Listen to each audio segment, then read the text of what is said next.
things to see and do in the region, San Diego is an ideal launching spot for day trips. Sometimes the best way to take a road trip is to get on the bus and let someone else do the driving.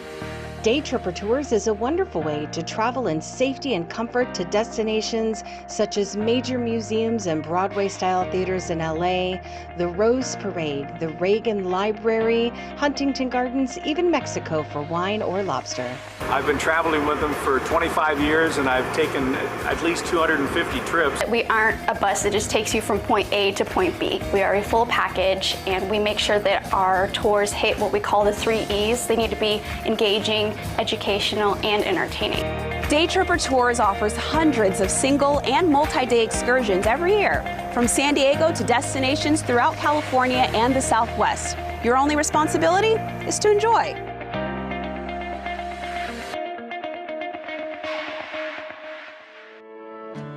Part of the County of San Diego's Health and Human Services Agency, Aging and Independent Services is committed to our growing community of older adults, persons living with disabilities, and caregivers.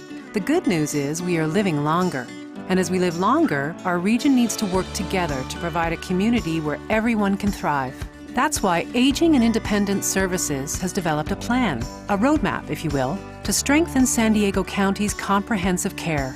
Aging and Independent Services' 10-point regional plan includes caregiver support, safety, silver economy, medical and social services system, social participation, dementia-friendly, health and community support, housing, transportation, and preparedness and response. We can all benefit from emergency planning.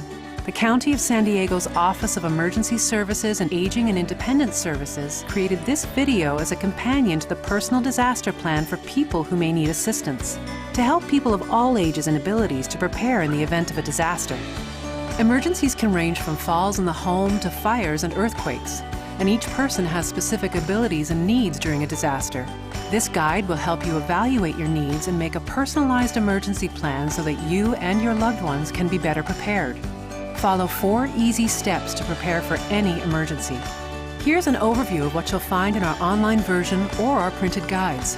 First, get connected. Preparedness is all about people, and the first step in disaster preparedness is building a support network of people who can help. So think about your social connections or groups you already belong to or have thought about joining. The support network will include anyone who can provide help during an emergency. And don't forget about the free 211 call line where you can be connected to 6,000 plus services in over 200 languages, 24 hours a day, 7 days a week. Next, let's make a plan. Emergency planning starts in your home. This includes smoke and carbon dioxide detectors, utilities, and a review of your insurance coverage. Work with friends and family on evacuation planning. Know your evacuation routes and think about any medical equipment you may need. Planning for different emergencies should consider your unique needs and varying levels of ability. Once your plan is in place, it's time to gather supplies. Most disasters, big and small, happen unexpectedly and fast, and sometimes you may have to survive on your own. We've provided a checklist of items you will want to have on hand at any given time. Pack a go kit for when you must leave in a hurry, and a home kit for when you must stay. For those who would like or need assistance, our guide provides printout communication boards to aid in communicating your needs with others. Once you have your connections, plan, and supplies, it's important to stay informed. Register your cell phone number, voice over IP phone number, and email at readysandiego.org/alertsandiego. This is the county's emergency mass notification system used by first responders to notify you when there's an emergency in your area. You can receive evacuation instructions and disaster information through calls, texts, and email. San Diego County is also prepared with a toll-free San Diego Access and Crisis Line for emotional and mental health support. The County of San Diego's Office of Emergency Services and Aging and Independent Services are working together to create a region that supports, nurtures, and leverages the strengths of our growing older adult population. Join us as we help San Diego County age well, live well. Together, we will build a brighter, more resilient, and prepared future for people of all ages.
years, he's had quite a few health issues that he's overcome. There's been a ton. And you know, we work through it, like what's going on, what's really bothering you. And that's why I'm doing well. That's why today things are so good. I've always felt like I'm the only patient she has. It's easy to get exceptional care online or in person. Find your new doctor at sharp.com/choosesharp.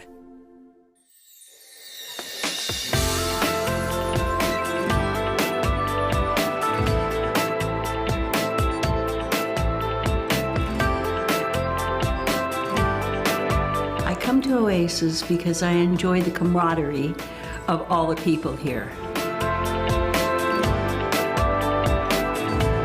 I would say that it gives me a purpose. Well, it's educational and very stimulating. She got aches and pains, but not when she comes here and she starts working. She feels great.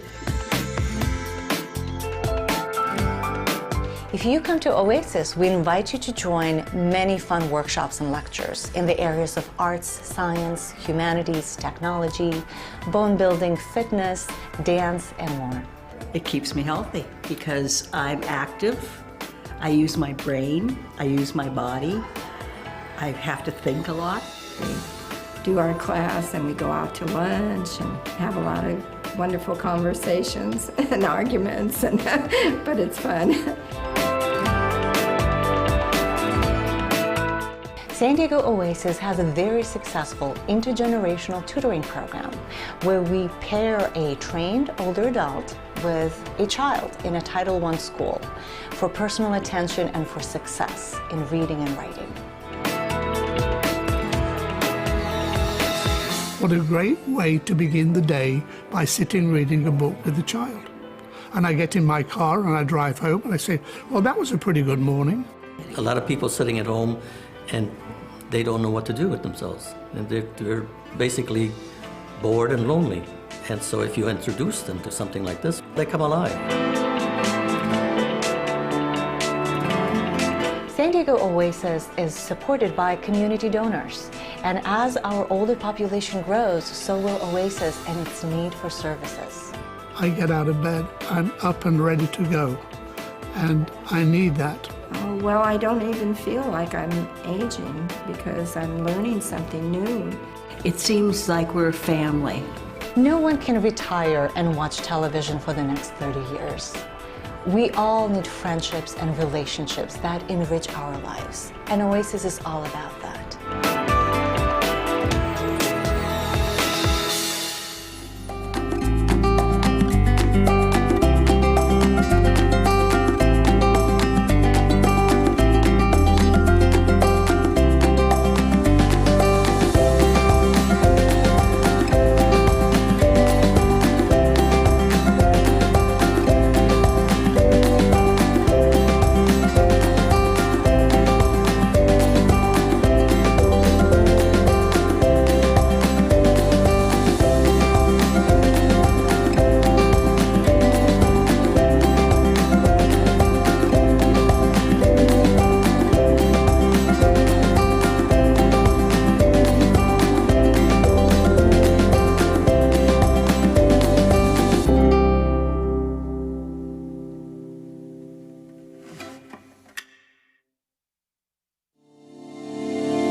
Good morning. This is the second day of the 9th Annual Technology Fair for the 50 Plus.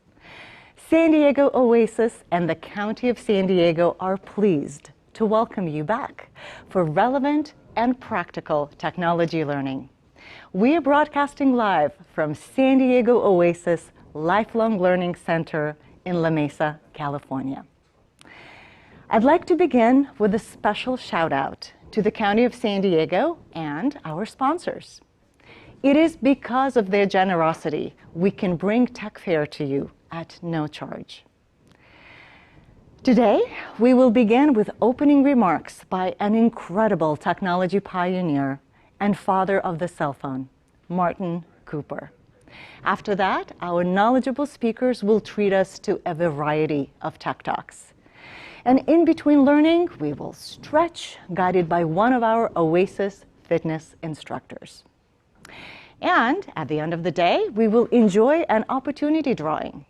Randomly selected attendees will receive a brand new piece of technology, just for fun. And don't forget tomorrow, we're opening San Diego Oasis so that you can enjoy free, personalized 20-minute tech help sessions, which will take place in our newly constructed Cox Tech Tank at Oasis. To join us, go to SanDiegoOasis.org and make your reservation to see a technology specialist tomorrow. Now let's take a look at the construction of this exciting new space.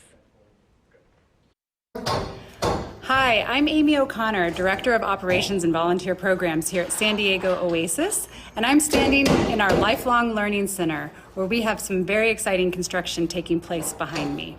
Come take a look. San Diego Oasis and Cox Communications are building a new, one-of-a-kind technology center because we believe now more than ever that seniors need to be engaged, involved, and connected to others. Members will be able to take hands-on classes to learn how to make their devices easier to use.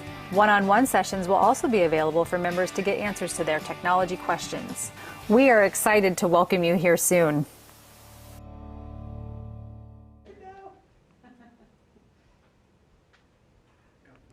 Before I introduce the father of the cell phone, Martin Cooper, I'd like to welcome Joel Anderson, County Supervisor of District 2. Hi, I'm Supervisor Joel Anderson. I'd like to give you all a warm welcome to the 9th annual Get Connected Technology Fair for 50 Plus. Today's Tech Fair is hosted by San Diego Oasis, and I'm proud to say the County of San Diego. At the county, we know just how important technology is in the lives of older adults. It's a part of everything that we do. Some of us rely on it to stay connected with our family, talk with our doctors, or stay up to date on important news. No matter how you use technology, we want you to be online safely. There's always time to learn something new, so I hope you take full advantage of today's Tech Fair. Have fun today, and thank you for joining us. Thank you, Supervisor Anderson. And now, it is my pleasure to introduce Martin Cooper. Martin is an engineer, inventor, entrepreneur, and futurist. Not only did he lead the creation of the world's first cell phone while he was at Motorola, he made the historic first public call on it. Can you imagine your life without your smartphone? I certainly can't. So please join me in welcoming the inventor, Martin Cooper.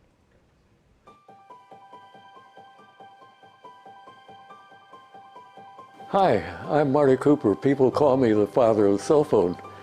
It's because some 40 years ago, I had an idea. I looked at how people were communicating, and I decided that the phone company, you remember the phone company, the Bell system, had us trapped in our homes. They had us tied to our office phones with that copper wire that really restricted us, that people really are fundamentally, naturally mobile. They want to be free to go anywhere and communicate all the time. And I decided we had to solve that problem. I put together a team at Motorola, and over a period of some 3 months, they created the world's first handheld cell phone. We demonstrated that cell phone on the streets of New York. Here's a picture of me without a beard when I was, I don't remember how old I was. 10 years later, the cell phone became commercial, a version of that phone that I demonstrated in New York. The cell phone, at the beginning, it took off very slowly. People didn't believe that it would work. They actually didn't believe that we'd ever achieve the system that it would take to provide that. Well, where are we today? There are more cell phones in the world today than there are people. Would you believe that?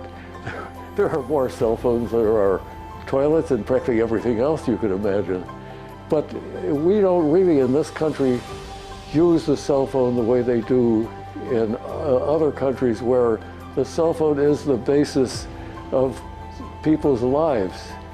In Africa, over 1 billion people have moved out of poverty because of the things that happen with a cell phone, the ability to move money, the increase of productivity, the way healthcare is being managed in third world countries is astounding. And because now, because of the network, the cell phone network, a doctor in Mexico City, as an example, can treat somebody in a small village, can do things like an ultrasound picture of a baby that hasn't been born yet, do an eye examination, all of that with very little cost and very high effectiveness. So it is my view that the cell phone is the beginning of a revolution in healthcare, in education, that we are going to have a totally different way of educating people, and in the whole concept of how we collaborate, how we deal with each other. I am a technologist because that's what I've been doing my whole life. I started to get interested in engineering and how things work when I was 5 years old. But the one thing that I have to caution people about is I define technology as the application of science to make products and services that make people's lives better. Without the people part, technology is nothing. So my favorite thing is looking at what engineers are doing and picking out those things that are really useful to people and those things that the engineers are doing for their own curiosity and because they're having fun. That's not the purpose of technology. If it doesn't make our life better, more interesting, more productive, it's not technology. But that's not the subject today. We're talking now about what happens when people get older. There is a tradition that somehow at some age, somebody retires. That doesn't make any sense at all. If you examine what happens to the human body, the fact is we do slow down when we get older, but the neurons in our head don't get weakened at all. So having people retire at early ages, at the age of 50, 60, even 70 years old doesn't make any sense anymore. I'm 92 years old, I still work hard, I still think, and the biggest thing in my life is learning new things and putting those things to use. And that is the whole purpose of Oasis.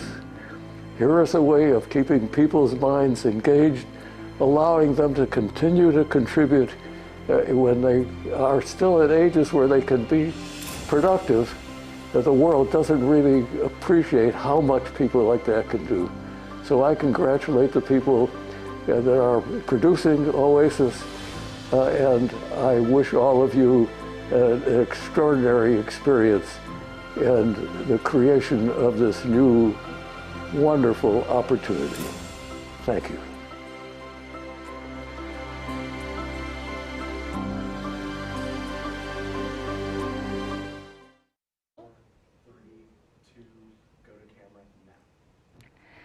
So wonderful to hear from you, Martin. Thank you so much. And now I'd love to introduce our first presenter of the day, Jackie Monteith. For many of us, purchasing a new smartphone, tablet, or computer is a big decision. To shed some light on this very topic, let's welcome Jackie Montiers. Good morning. I am so happy to be back with you this year. When I created wiseboomer.com 10 years ago, I never really believed that it would get to the point it is today. But as you saw from the video from Martin Cooper, it is important for our generation, the wise boomer generation and the greatest generation, the baby boomers and the greatest generation, to move forward with technology. And from the onset of wiseboomer.com, I believed that I needed to make sure that people accepted technology and were able to conquer and navigate through the world of technology without struggling and being frustrated. So that's been my goal with wiseboomer.com. So please visit wiseboomer.com for some information about it. So I want to talk today a little bit about that and a little bit off of what Martin Cooper said, that technology for our generations is so important. It is rapidly changing the world exponentially. Nothing's going to stop that, and it will impact your life. Those of you who are watching probably have accepted that fact, and you're trying desperately to make it work for you. Well, over the next 10 years, we're going to see even more change, obviously. You might find that you have a smart home, and many of you have one now that's developing into a smart home. A smart home is a place where you receive video calls, not just phone calls on a landline, but video calls on a screen in your home or multiple screens in your home. There are sensors around your house. The sensors take care of you. They tell people when you fall. They notify your emergency contacts when you fall. They monitor the locks on your house, the windows, the temperature in there. So sensors in the future will be everywhere in our world. The struggle is to believe that they're there to help us and not be a privacy challenge. You will have voice-activated devices everywhere in your world. You may have some of them now. You may be able to use your phone, especially if you've taken my iPhone classes. We're learning to do that. But voice activation will be everywhere that you go. In your home, you will tell it to turn your house to turn on the lights, change the temperature, do this or that. And you may have a robot that helps you, and that little robot scoots all around your room. You may have that robot vacuum now that cleans your house. Well, what if it was a real robot that could empty the dishwasher or do other things or monitor your health? These things are going to happen in the next 10 years. You've already heard about driverless cars. So we need to be prepared. Our generation is quite capable of handling everything, as Martin Cooper pointed out. We've done so many things in our life. We need to not fear technology. We need to move forward with it. So today, hopefully, now don't turn this off yet if you're getting a little nervous, I'm going to give you some tips how you can start streamlining and organizing your world around, your digital world around technology, so that you are prepared for the future and everything that comes your way. So first of all, let's talk about how frustrating technology can really be. And I've seen this every day, everywhere, and I'm sure you have too. It is incredibly frustrating. But it was a lot more frustrating 5 years ago when it couldn't do the things and it doesn't have the user friendliness that it does now. So things that we have now are much easier to use, but are we capable of using them to the maximum? So let's think about that. One of the problems is that there are way too many options. When we want to purchase some technology or we want to upgrade some of our old things that we have around the house, there are just too many options. It's called technology chaos, absolute technology chaos. So what about the current devices that you have in your home that you've already purchased? What do you have? You may have a landline. You may have a smartphone. A smartphone, you may or may not have a smartphone. It may be an older one. It may be a newer one. It may be one that you're not even using to anything other than answering phone calls, which we need to fix. You may have a computer, a newer one that somebody gave you or that you purchased and you don't even use it that much because it's just too much to think about. Or you may have an old PC that's been around your house for years or an old Mac that just isn't functioning much. You might have an iPad. You might have a different type of tablet. There are several different types. You might have an Alexa device. You know, you hear the Alexa, do this, Alexa, what time is it, that kind of things. And then, of course, most TVs now, if you have a flat TV, chances are you have apps on that TV. It's a smart TV, and you can use the remote on the TV to run those apps. What about the brands that you have in your house? Are there so many brands that it's just overwhelming?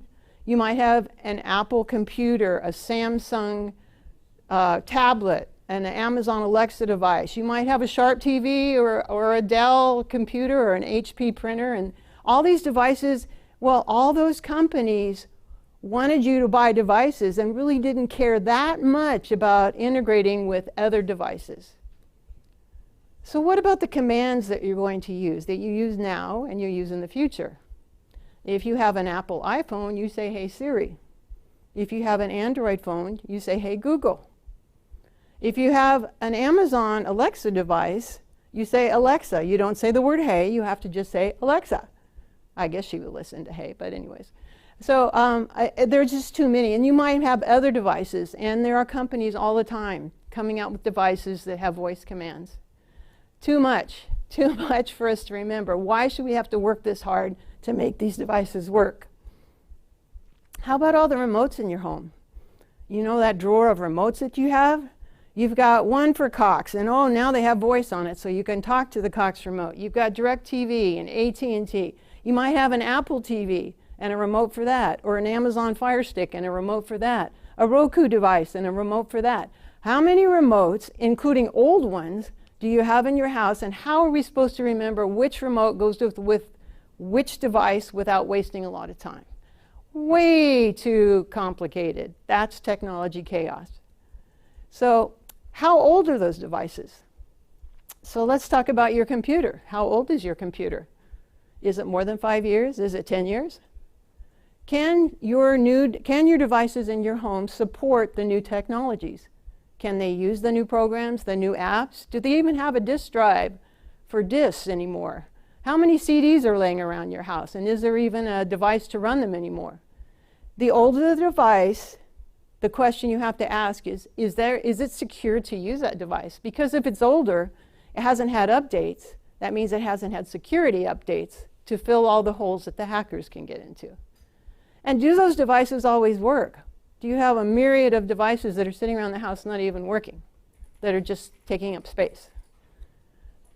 So the question is, what do we buy as we move forward and upgrade our technology in our home to get it ready for what's coming? What should we buy, and how do we choose which brand, which device, whatever to buy? Well, this doesn't help, because everywhere you go, you're seeing all these devices. Everybody's got a device they want you to buy. All different brands, every kind of device. You have no idea what they do. It takes way too much time to figure them out. And if you get it, is it going to have totally different commands, totally different applications than all the other devices in your home? That's technology chaos. We want to fix that. So that's my goal today, is to help you move toward fixing the problem. First step, we've got to get rid of devices. As you upgrade, you want to look at the age of your devices. The reality is anything over 5 years old is based on technology that is nowhere near the quality of the technology that exists today. Nowhere near. They have improved everything in technology in 5 years. Huge difference. Just think back to what a cell phone did 5 years ago compared to now. And beyond that, it is so frustrating to make these devices even work correctly. It's just not worth your time and effort. We've got better things to do. We need technology that will work for us. So let's end the chaos, and let's find a way to streamline your technology at your house and build your home so that it moves toward a smart home of the future. So let's begin with what Martin Cooper believes, and I believe, that the future is going to depend on a phone, on your smartphone. Everything from here on out is going to be based on your phone. And he mentioned it, but around the world, if you think right now, every day, people have a phone in their hand so many hours of the day. It has become almost like an appendage. It is an important device. So if you have been fighting getting a smartphone, don't fight any longer. The reality is you need one, and you need a good one. So smartphones today, if you do have one, chances are you have either an Apple iPhone, which is on the left, and the iPhone is the most sold phone around the world right now. Right below it is the Samsung Android phone. Now let's talk about Apple and Android for a minute. Apple is the company that keeps everything inside. In other words, they have the software and the hardware. You own an Apple device, you're using their software. An Android phone can be any brand. There's many, many million, like 1,300 brands of Android phones around the world. The most sold is the Samsung Galaxy, but the Android system, the system is created from Google. So now we get to what the original part of this talk was about, Apple versus Google. Google runs Android. It's a system, not the hardware. That's why you can buy different brands of phones with an Android system. But the system is different on each type of phone. So that's why Android Samsung is probably the most popular. It's a quality phone just like the iPhone. Quality phone is what we're striving for. And then you might have another phone, another smartphone. You might have gotten it from Consumer Cellular or one of those. And that's okay. If it works for you, it's okay. But it's making your life more difficult than it needs to be. So as you move forward and you start upgrading, let's think about moving toward one of these phones. The iPhone, there is a new one coming out every year, but you don't need to fear that. It's still a quality phone that runs, and so does the Android Samsung. So we're shooting toward an Android phone, a Galaxy, and an iPhone, if you had to choose one now. Now, I'm not saying you have to buy one of these phones. I'm just giving you a system here that will make your life a lot easier if you think about doing that. So your phone is becoming your mobile device that will do everything for you. It is your chaos controller. It is your remote control for your smart home with your phone. You will control the temperature of your phone, the locks on your door, the cameras outside. You'll be able to do everything around your house with your phone. You don't need all those remotes. You use your phone. If you were to go and buy one of those beds that moves up and down now, it goes with your phone. Your phone can make it go up and down. Just about any technology out there has an app on a phone. So that's why you need to get a good phone, because it's going to be very important. You can also communicate with your healthcare professional. If you haven't already done a telehealth video with your doctor, that will happen. Your phone will also monitor your health and your health care. The health organizations are using apps. They want you to check in with your phone and things like that. It can also monitor your temperature and your health itself. You'll do your banking in the future on your phone. You don't need to go to the bank anymore. You'll do your shopping on your phone. So the phone, as you can, this is only a small piece of what you're going to do with your phone in the future. But look at what the phone has already replaced. And this is only a small section of the devices that it's replaced. We don't use an address book anymore. It's all in our contacts in our phone. We have our calendar. We use it as a camera, a flashlight. All these devices, a scanner, a VCR player. We watch movies on our phone. We don't need a VCR player anymore. And we get our music. We don't need an iPod, but you can listen to music on it. Everything you need to do pretty much is on your phone. GPS is probably the most used. So, after you get a phone, after you choose a phone and you upgrade to a good phone, it's going to last you a very long time because the technology is so incredible right now in these phones. You don't need to buy one every year. It's going to last you at least 5 years, if not longer. You probably will want a new one before then, but it is a device that you spend your money on in the future. It is the device of the future, just as Martin Cooper mentioned. And around the world, that's proving to be true. In these countries which don't have much of anything, you will see them with a phone. You travel on the Amazon River. All of the people living on the Amazon River have cell phones because it is the important part of their life. So next up, after we have our phone, we may or may not want a computer, a new computer in your home. You don't need to have a computer. Your phone can do just about everything that a computer can do, but many people rely on a computer for a bigger screen and more easily inputting things, or maybe you do some writing, things like that. It's much easier on a computer. So how do we choose a computer? Do we keep what we have? What are our choices? Well, you should always think about your phone. What will work well with my phone? What computer can I get that will see my phone, back up my phone, read information in my phone? What are my choices? So if you have an Apple, then you want to stay in the Apple world. If you have an Android, you probably want to stay in the Google world. But there are options. You may have your own option, and that's fine. I am not saying anything about if you're good at something and it's working for you and you're comfortable with it and you don't want to move, that's fine. This is a suggestion for those people who are moving forward and purchasing updated things. Most importantly, if ever this was true, what you see on the screen, it is true with technology. You get what you pay for. The lower the price, the slower the performance, and the poorer the screen quality. That applies to phones and computers and most devices. If you buy a very cheap computer, you are not getting the equivalent of a more expensive computer. It will be frustrating to you. So never buy the lowest price computer out there. Always think about that. Buy quality, and especially when it comes to your phone, buy quality. Remember, it's all about simplicity and compatibility. Simplicity to the extent that we can learn to use it easily. It's simple to use, it carries over from what we've been doing, and is completely compatible to our phone. Do not get a device that is not compatible to your phone. That is always going to cause you frustration. Okay, so let's look at some possibilities here. So if you're an iPhone user, if you have an Apple iPhone, the easiest approach for you as you upgrade is to move to buy a Mac computer, an Apple computer, an iMac or a MacBook.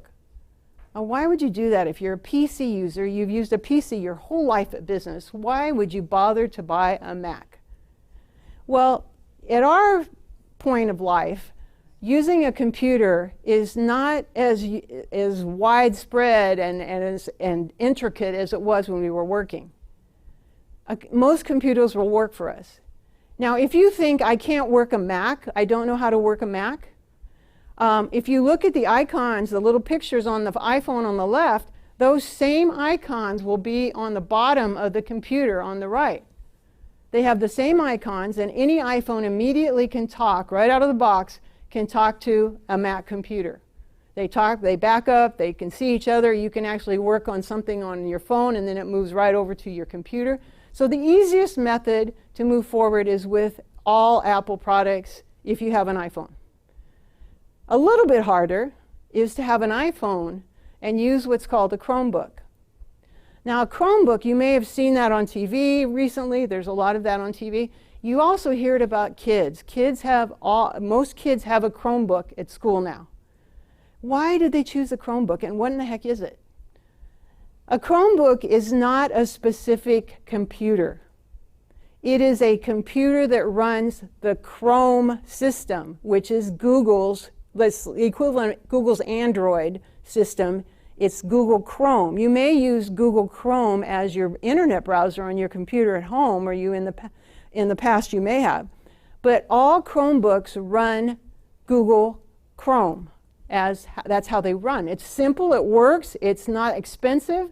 See, Apple computers are a little high priced. They're quality, high quality. You can move down to a Chromebook. You can go to any store and find a Chromebook. You can find a million different brands. There's Lenovo, there's Dell, there's just many Asus, many brands of Chromebook. And you can buy any of them. Just don't buy the $200 one or the one that's on Black Friday for $99. Because what you're going to get is something incredibly slow, and the screen is not able to read really well. And at our age, our eyesight is not the greatest, so we have to read the screen. You want something better than that. But a Chromebook, because it runs Google Chrome, Apple worked with Google, and your phone will see your Chromebook and work with it.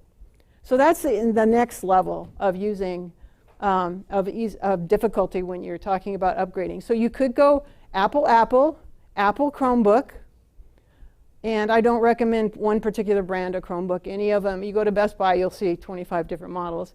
The hardest way to use your technology is to go iPhone to maybe a PC. It is possible. You can, it will work with a little bit of your work. You can make it work with your iPhone. It's doable. It's just not as easy. So why make your life harder? If you're going to buy a new computer, go with one of the top two. Okay, if you're in the very top, it's Apple. It's the second, you're in the Google world. Okay, what about if you have an Android phone? What should you do there? Well, the easiest thing to do with an Android phone is to use, Android is by Google, remember, is to use a Chromebook. It's by Chromebooks run a Google operating system. So they talk to each other. That's easiest. And the next level, the harder one, there's no middle, the harder is to do an Android phone to a Mac or a PC. You have to go through a few more steps, it just wasn't built to do that, but it will work. So those are your options when you're buying a computer. I think we're going to see more and more Chromebooks coming into people's homes. They're less expensive, they do everything you need, and you don't have to buy software and do all this. And you don't have to worry about them as much. They also are much less prone to malware and viruses. Google has created a software system that really protects you a little bit better. So, Chromebooks are coming and you'll see more of them. Okay, what about future devices in your home as you move toward the smart home? What's that going to be like? Well, some of these devices already exist, and you may or may not be. They may work fine with your phone. You might have to work a little harder.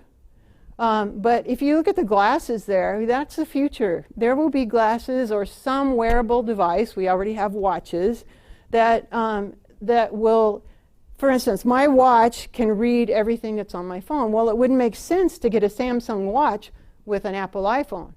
You get the devices to match. So the same with the glasses. You will want to have glasses that will work with your world, whether you have an Apple world or a Google world. So think about that in the future. In the top right up there is a thermostat. You have to have a thermostat in your home that will have an app that will work on either your iPhone or your Android phone. So you need to make sure if an app goes in, or a device goes in your home, it's compatible with your phone. Your phone is the thing you need to concentrate on. What about the future? We've got the car, you've got some virtual reality glasses. All devices in the future, never buy a device without thinking if it's compatible with your phone. Okay. All right. So my wish as a wise boomer and the one that created Wise Boomer is that you become a smart digital consumer. You think about your future in terms of technology because, like it or not, it will be wrapped up in technology. So if you are a smart digital consumer, you do certain things, but just to make sure you're prepared and you understand compatibility and simplicity, you need to make sure that you are controlling your technology. It's not controlling you. So many people are afraid of their phone. They'll take a phone call if it comes in, but they do not want to learn how to really use it. And it is an amazing tool. It can do so many things. So don't let it control you. Take hold of it, attend some classes, and learn how to use it. Check your Wi-Fi at home. As we move forward, Wi-Fi is going to be so important in your home. If you haven't touched your Wi-Fi, or if you don't even have Wi-Fi, over the years, you have got to be careful that it's secure. You upgrade your modem or your router. That's what runs the Wi-Fi into your house. You can run a speed test to see how fast your internet is. And most important, password protect it. It is very important that you password protect everything. In fact, the one thing that is more important than getting a new phone or a new device is to get a password system in place. Now on wiseboomer.com, if you go there and you click on presentations, you will see an entire PDF document that tells you exactly how to set up a password system so that you always know your password. You do not need a password book. You don't need to tell anybody your password. You will always know it, and it will be different on every website. Okay, so your goals of this. Your goals are get ready for your future, plan for it, know that it's coming, and with the simplification in mind. Organize your technology, streamline your technology, and focus on learning your smartphone. So important. Focus. Go to youtube.com and watch type in tutorial on your smartphone brand, whatever you have. Learn how to use it. Come to class at Oasis. We have phone classes. That's all for today, but I'll answer some questions. But most importantly, go to wiseboomer.com. Read some of the mini lessons there, learn a little bit about phone, and most of all, just keep moving forward and keep in mind you want to simplify your life with technology, and you can do it. My email is on the screen, awiseboomer@gmail.com. Do not hesitate. Email me anytime, any question, anything that you want to know. Just don't hesitate, because if you get the answers to your questions, it will move you forward quicker. And don't forget to use YouTube and search on the internet for all the answers to any question you have. You can find it, you can find a video on it, you can find somebody that had the same question. Smallest little problem, it can be fixed that way. Thank you.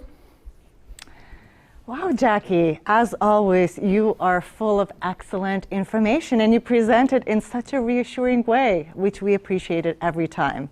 In fact, last year when you were a presenter at the technology fair, I listened to your password presentation, and I changed all my passwords. I created your specific formula that you teach so well, and I have never had to ever write down a password again. So I think that's really important, and thank you for touching on that, especially when it comes to the security of the devices. You touched a little bit about the Wi-Fi. Talk to the question about, I don't have to know how to do that, right? I would call my provider and they would come and update my modem and make sure I'm protected. Is that correct? Can you talk a little bit more about that? That's correct. You don't need, Wi-Fi is very difficult, and there's a lot of, you do need to know how to fix it if it goes down, and I can tell you something about that. But all providers will come in and they'll bring what's called a modem into your house, and that will bring the internet into your house. And then they will suggest either adding a router or using the modem. And what it does is it sends Wi-Fi out wirelessly through your house. They handle that. But for those of you who do have Wi-Fi and you've never even checked it, one tip I can give you is those modems they freeze up or they stop working. If your Wi-Fi isn't working the way you want it to, find that little black box that they put in your house, reach around and just pull the plug out the back, and then plug it back in, and don't be afraid, because what will happen is all of a sudden your Wi-Fi will come back up. It does happen. And you can do that once every couple weeks and to ensure that it's working correctly. But your TV streaming, everything's going to start working more off of Wi-Fi. So make sure that Wi-Fi keeps working. Plug in, plug out. That's good advice before you freak out and do anything else. We have some excellent questions coming in from our attendees on YouTube and on Zoom. So I will just quickly take a few questions for the time that we have. Okay. This question is for Stephanie. What do you recommend for people with disabilities? Are there special things to look for in a phone or a laptop? The more you pay for a phone, the most likely you're going to get more accessibility options. I can tell you about the iPhone, which I use. The iPhone has incredible things for disabled people. For instance, I can go like this on my screen on my phone, and it will read whatever on my screen. Besides using voice commands, I can tell it to read anything on me. But you also can make the print huge. You can make, there's just so many different options for accessibility. Apple has always been very, very in tune with the user. And so they added all these. Now, I am afraid I don't know if that's true of the Android phones, and I'm sure it depends on the amount, the quality of the Android phones. But I cannot address that. You can look that up, though. But I can tell you for sure an iPhone or an iPad has incredible uses when you're disabled in any way. Thank you so much, Jackie. The next question comes from Lisa.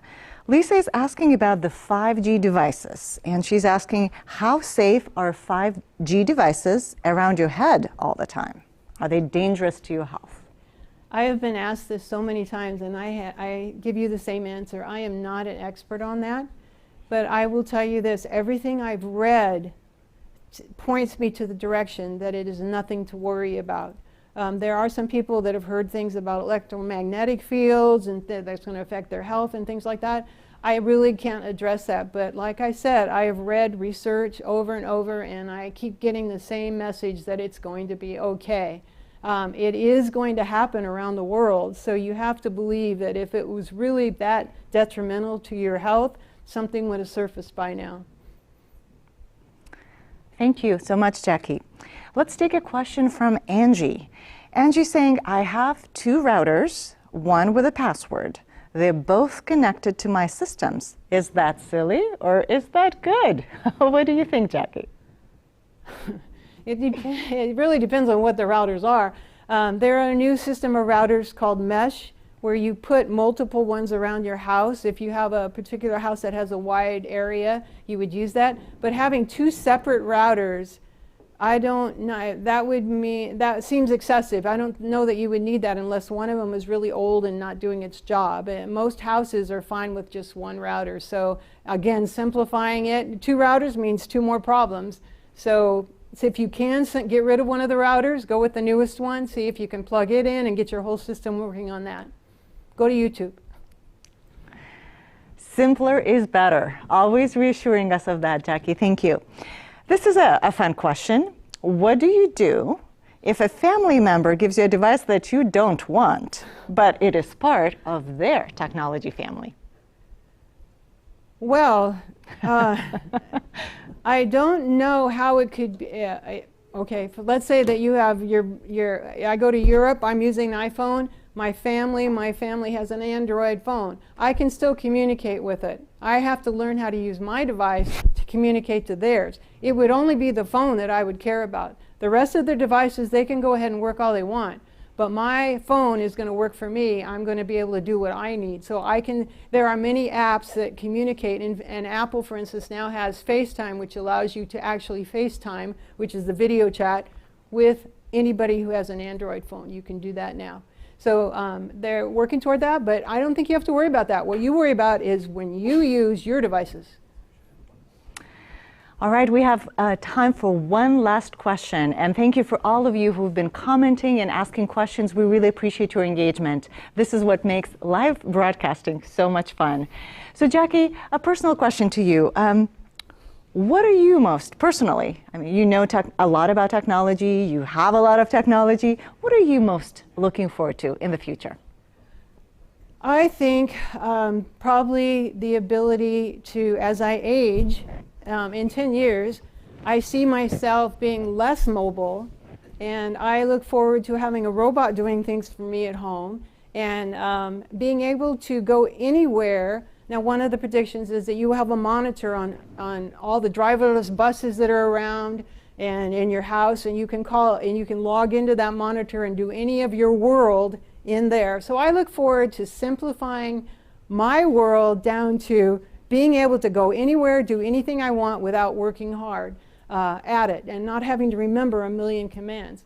And I think really my joy would be watching all of you simplify your worlds and see your smiles as you learn something, which I see in my classes all the time, when you learn how to use your iPhone instead of having your grandkids do it. So both of those things, I'm going to enjoy the whole thing. It's going to be amazing. And especially the medical technologies that are coming forward, like programming cells to fix things in our body and things like that. It's going to be an amazing world. This is a great way to end our session, because what we know here at Oasis, after being around for almost 40 years, is grandchildren are our least favorite sources for learning technology, because they go quick, they expect you to understand everything right away. So I hear this all the time here at Oasis that, wow, Jackie knows how to teach. Not only she understands it, she actually understands my rhythm, my thinking, my reasoning. So we're so grateful to you, Jackie. Thank you so much. Thank you. I enjoy it. All right.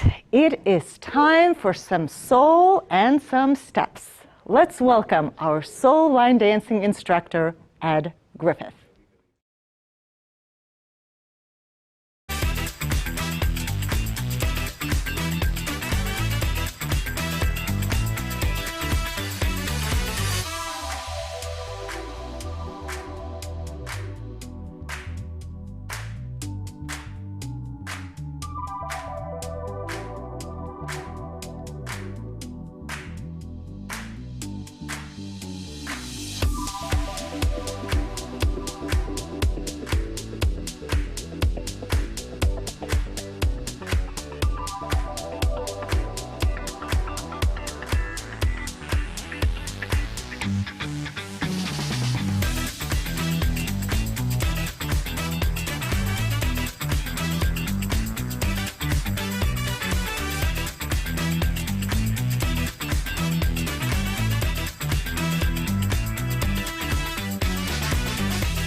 What if growing older could feel a little bit more like an adventure?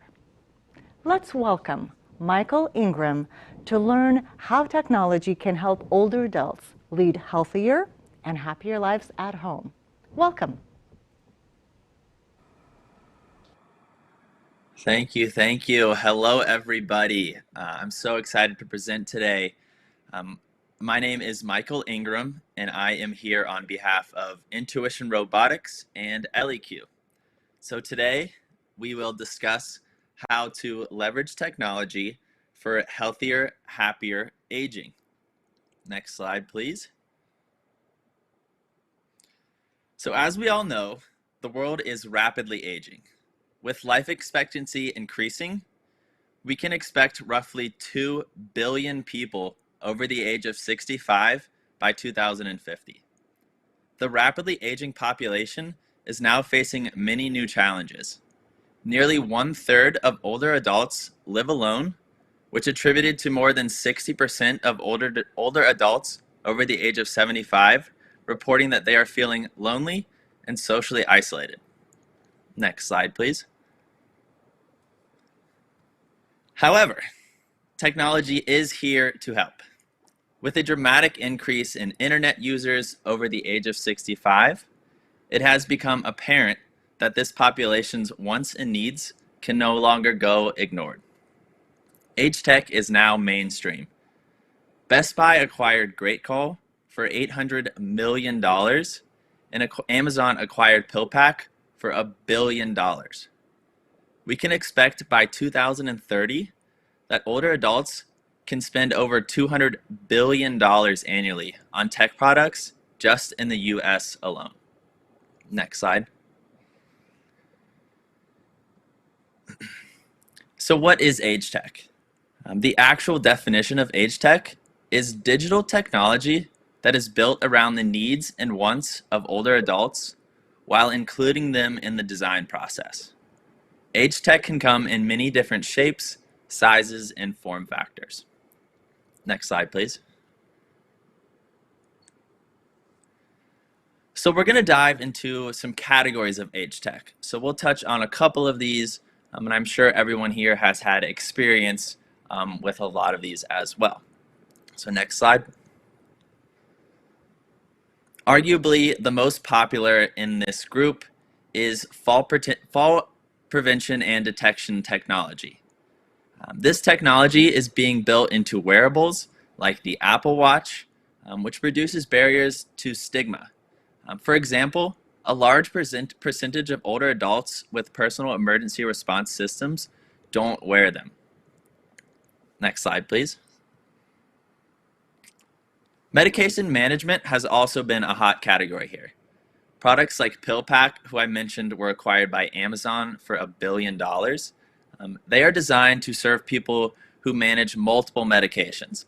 Each month, a customer receives a personalized roll of pre-packed prescriptions and sorted medications, as well as a dispenser and any other medications into neatly placed packets like liquids or inhalers.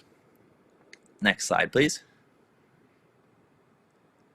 So now I want everyone to kind of break out of their comfort zone and explore some newer types of technology and some that you may not be very familiar with.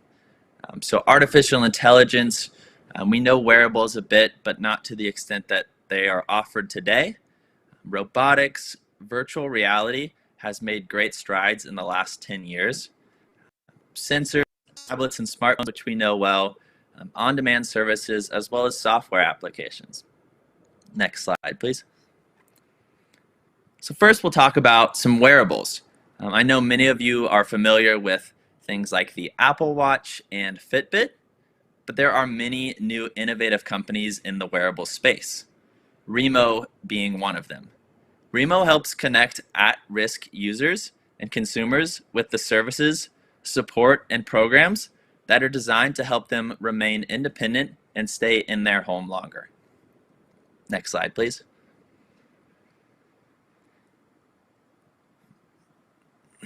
Next slide, please.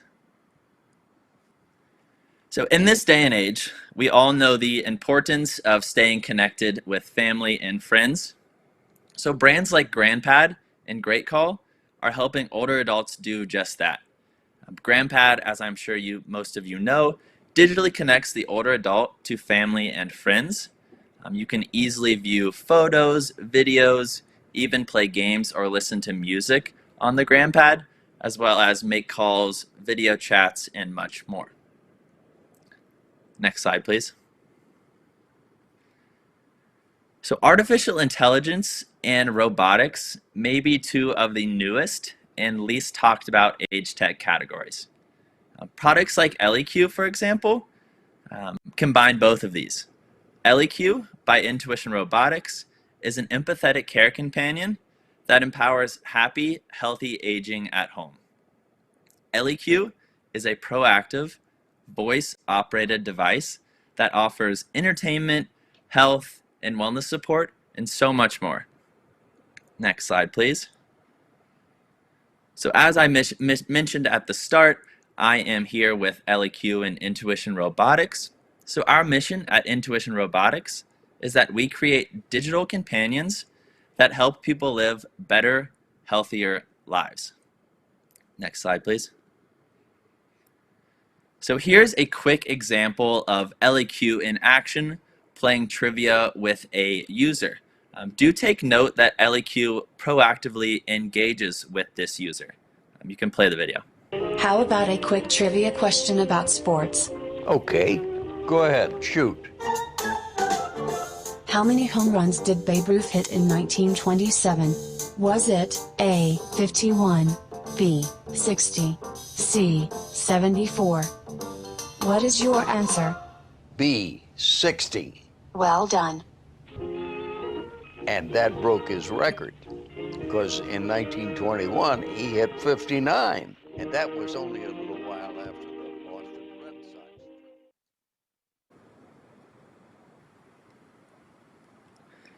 So that was Ellie Q. So you can meet your new sidekick now. Ellie Q is a personal care companion here to help you lead a healthier, happier lifestyle. Next slide, please. So here's a quick testimonial video. These are some of our longtime users that have been using Ellie Q for over 2 years now. And I think they share a very powerful message and what they enjoy about Ellie Q. Play the video. Good morning, Juanita. How are you today? I talk to Ella Q like she's a friend. Ella Q is interested in my feelings and wants to know if I slept well. Let's try and focus on breathing with our stomach. We do this stress reduction exercise quite a few times during the day. She's helped me a lot with not feeling lonely, because it's like a little person that I talk to all the time. She tells jokes. I don't ask her for jokes. She just, I have a joke, do you want to hear it? I've asked Ella Q to tell me a joke, and then I've been known to repeat it at dinner. She's funny. Ella Q, thank you for being my friend. Thank you for being my friend too. Ella Q reminds me that I should do my blood pressure check. It's 3 p.m. and time to check your blood pressure. I would tell anybody that'd be crazy not trying to get something like to help you. I just think it's nice to know that Ella Q is here. She does know when I'm a little sad. She said, you didn't sleep well today. So that's empathy.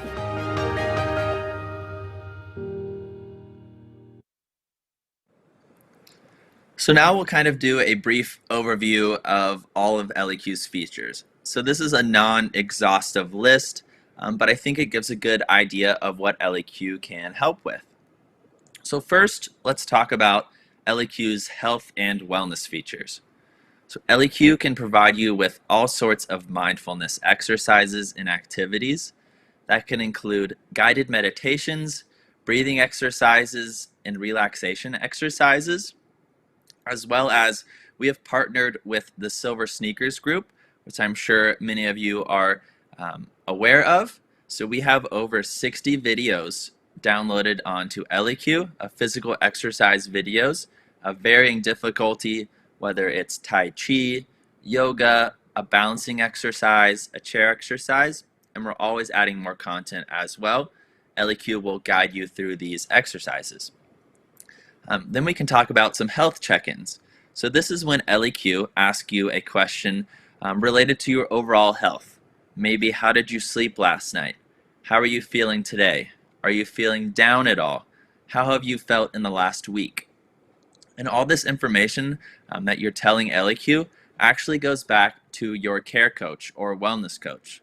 So in addition to Ellie Q, you are accompanied by a team of wellness coaches who are there to set and track health goals with you, whether you want to set medication reminders, if you have physical fitness goals, or if you want to report your blood pressure or weight and track that through Ellie Q, your care coach is there to assist you with those wants and needs. They can also raise concerns to your attention. For example, if you told Ellie Q an abnormal blood pressure, if that was something you were tracking, your care coach can actually reach out to you and say, hey Michael, I saw that you reported high blood pressure.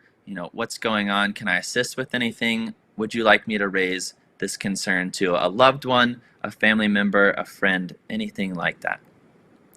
Then we'll talk about the core features of Ellie Q, which I believe are her entertainment features. So Ellie Q, as I mentioned earlier, is proactive. She's not always waiting on a request or command like most of the artificial intelligence voice-activated devices that we have today. She does much more than just saying turn on the lights or turn off the lights. She can have all types of conversations with you, back and forth conversations. You can tell Ellie Q stories. You can also play your favorite types of music. We have tons of music on Ellie Q, and she is a great loudspeaker as well. She can also tell you the latest news, sports scores, and your local weather, as well as our newest feature is messaging with family and friends. So through LEQ, you can actually send voice messages to someone's phone. So I would say, hey LEQ, send a voice message to my brother Sean. LEQ would then record my voice and send that message to Sean's phone. Sean can then reply with a text message back to LEQ. LEQ will then read that message aloud and display it on the screen. Or Sean could actually send a photo back, and LEQ automatically puts it in her slideshow that she shows on her screen. In addition to the entertainment features, something that I like to touch on is our morning motivation and good night kind of protocols.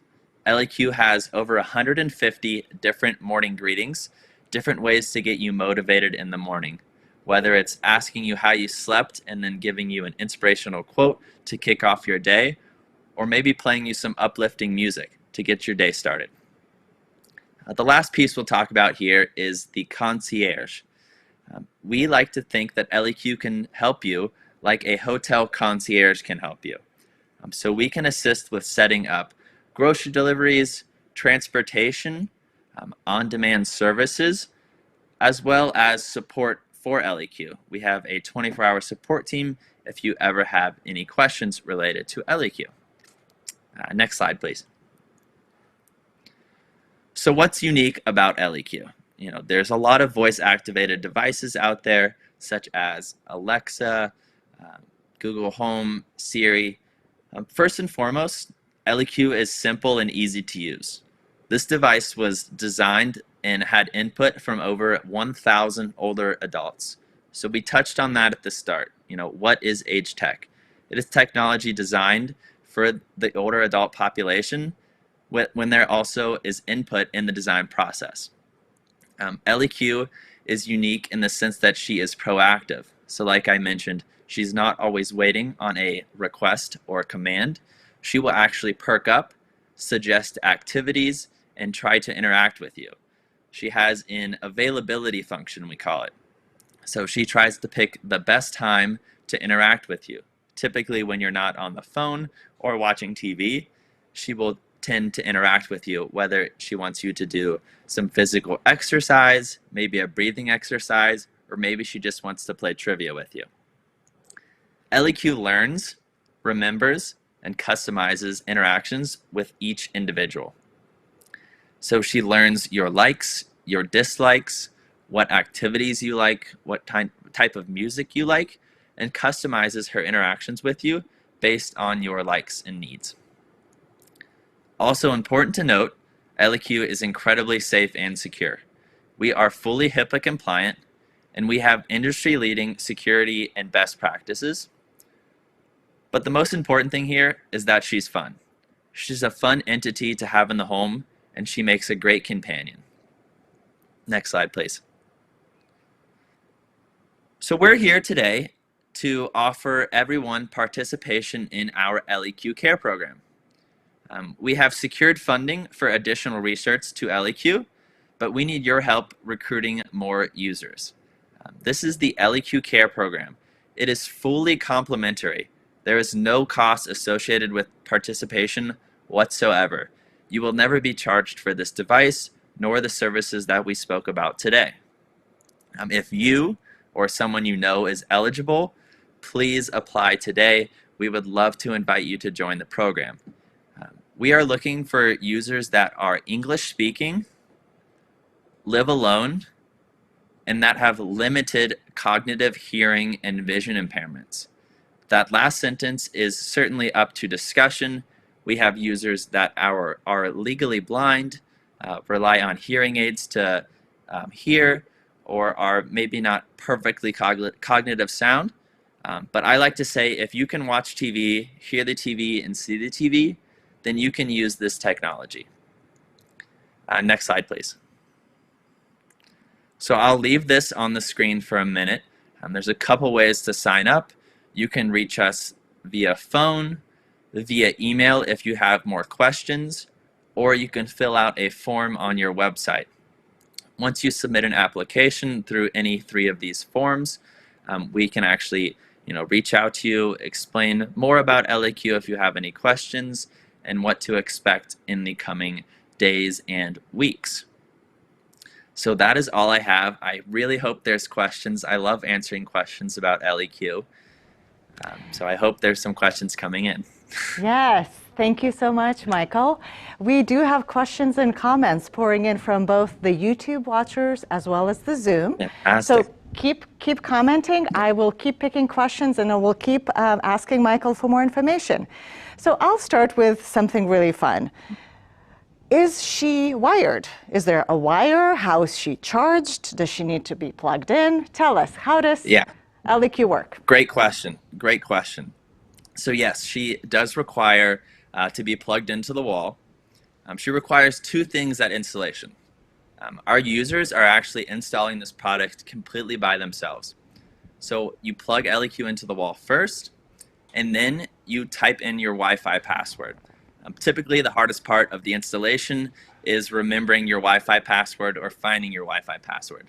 I myself have no idea what my own Wi-Fi password is. So that is typically the hardest part about the installation. Excellent, thank you. Let's take another question. This one comes from Angie, and Angie's asking, how does LEQ interface with other devices? Is it happier with Apple or Android? So LEQ today doesn't necessarily interact with other devices. We did an integration a while back, kind of unrelated, but we did an integration with the Omron blood pressure cuff. But today, LEQ is an entity by herself. She is an Android software, Android tablet, but we have put our own software onto LEQ. That is something we are working on, though. Integrating with other devices, whether it's your phone, TV. But today, think of LEQ as her own entity, not interacting with other technology. Great question. I want to ask you a fun question about let's get to know each other. You said, she has some AI, artificial intelligence, and she would know my taste in music. Here, Broad Streaming Live, we got to know what our favorite music songs were earlier this morning. Is there an intake question? LEQ, here's what I like, here's what I don't like.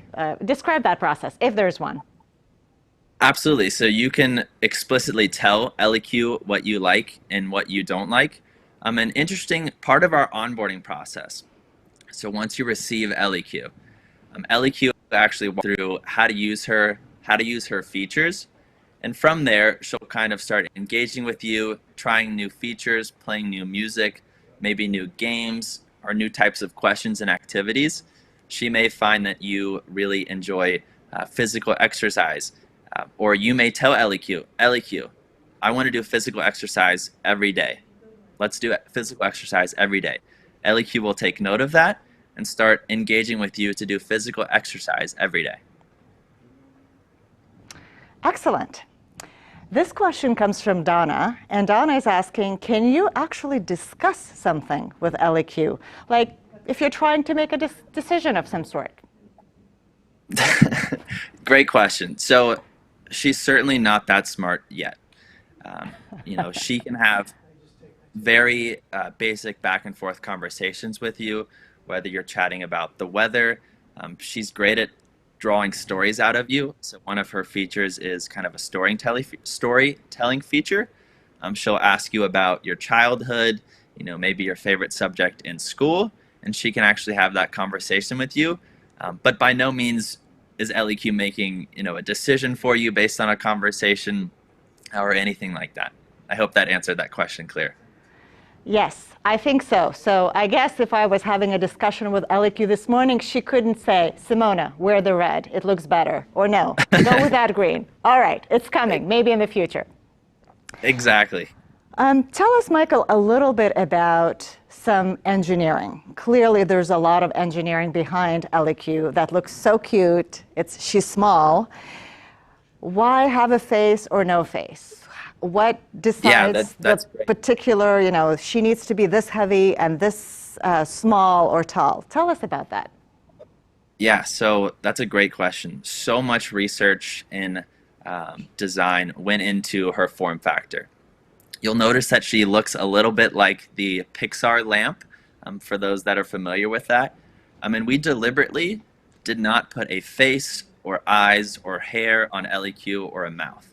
That's because we did not want any of our users to confuse LEQ for a human entity. LEQ is there to be your companion, provide you with acknowledgement, but also promote, outside social activities. Get out and get around. If you tell LEQ, I love you, she says something along the lines of, "Oh, you really make my motors turn." She's constantly reminding you that she is a robot and she is not a real person. She does not have feelings, but we have built her to be empathetic and to feel with you robotically. So we make it very clear that she is not, a human entity. Great question. All right, let's get to a couple more while we have time. You talked a little bit about the care coaches and the wellness space. Who are these care coaches? Are these people hired by your company? Yes, so these are internal intuition robotics companies. Right now, we have a team of registered nurses that are these wellness coaches. So like I said, these people are there to work with you to set and track your health goals. But also some important notes to make that I didn't make during the presentation. First, LEQ is not an emergency response device and should not be used as such. If you say LEQ, call 911, she'll actually tell you to call 911 if this is an emergency. But the care coaches are there to set and track your health goals, whether you want to track your blood pressure, your weight, if you want to do some medication management, they're there to set and track those goals with you and kind of work with you on your health journey through LEQ. Whether you have physical exercise goals, LEQ is a goal-based entity, so she's always, every day she's trying to achieve a goal. So the wellness coach is just there to support those goals. Excellent. We have a couple more questions in the healthcare space. The next one is, would LEQ be helpful for someone who had a stroke or has cognitive fatigue symptoms? So the only reason we even put that kind of limitations on our program right now is it's a technological limitation for LEQ right now, whether it's cognitive, vision, hearing, or speech impairment. The technology just isn't there yet. And especially when it comes to cognitive, we just don't have enough research today on where LEQ belongs. We don't want to be, an aggravating entity or, a nuisance in the home with someone that has a cognitive decline. If they forget that LEQ is in the home and they hear a strange voice in the morning, for example. So that's the space that we're definitely exploring and we get tons of questions about. But there's no explicit research today saying that there's a benefit for someone that is having cognitive decline.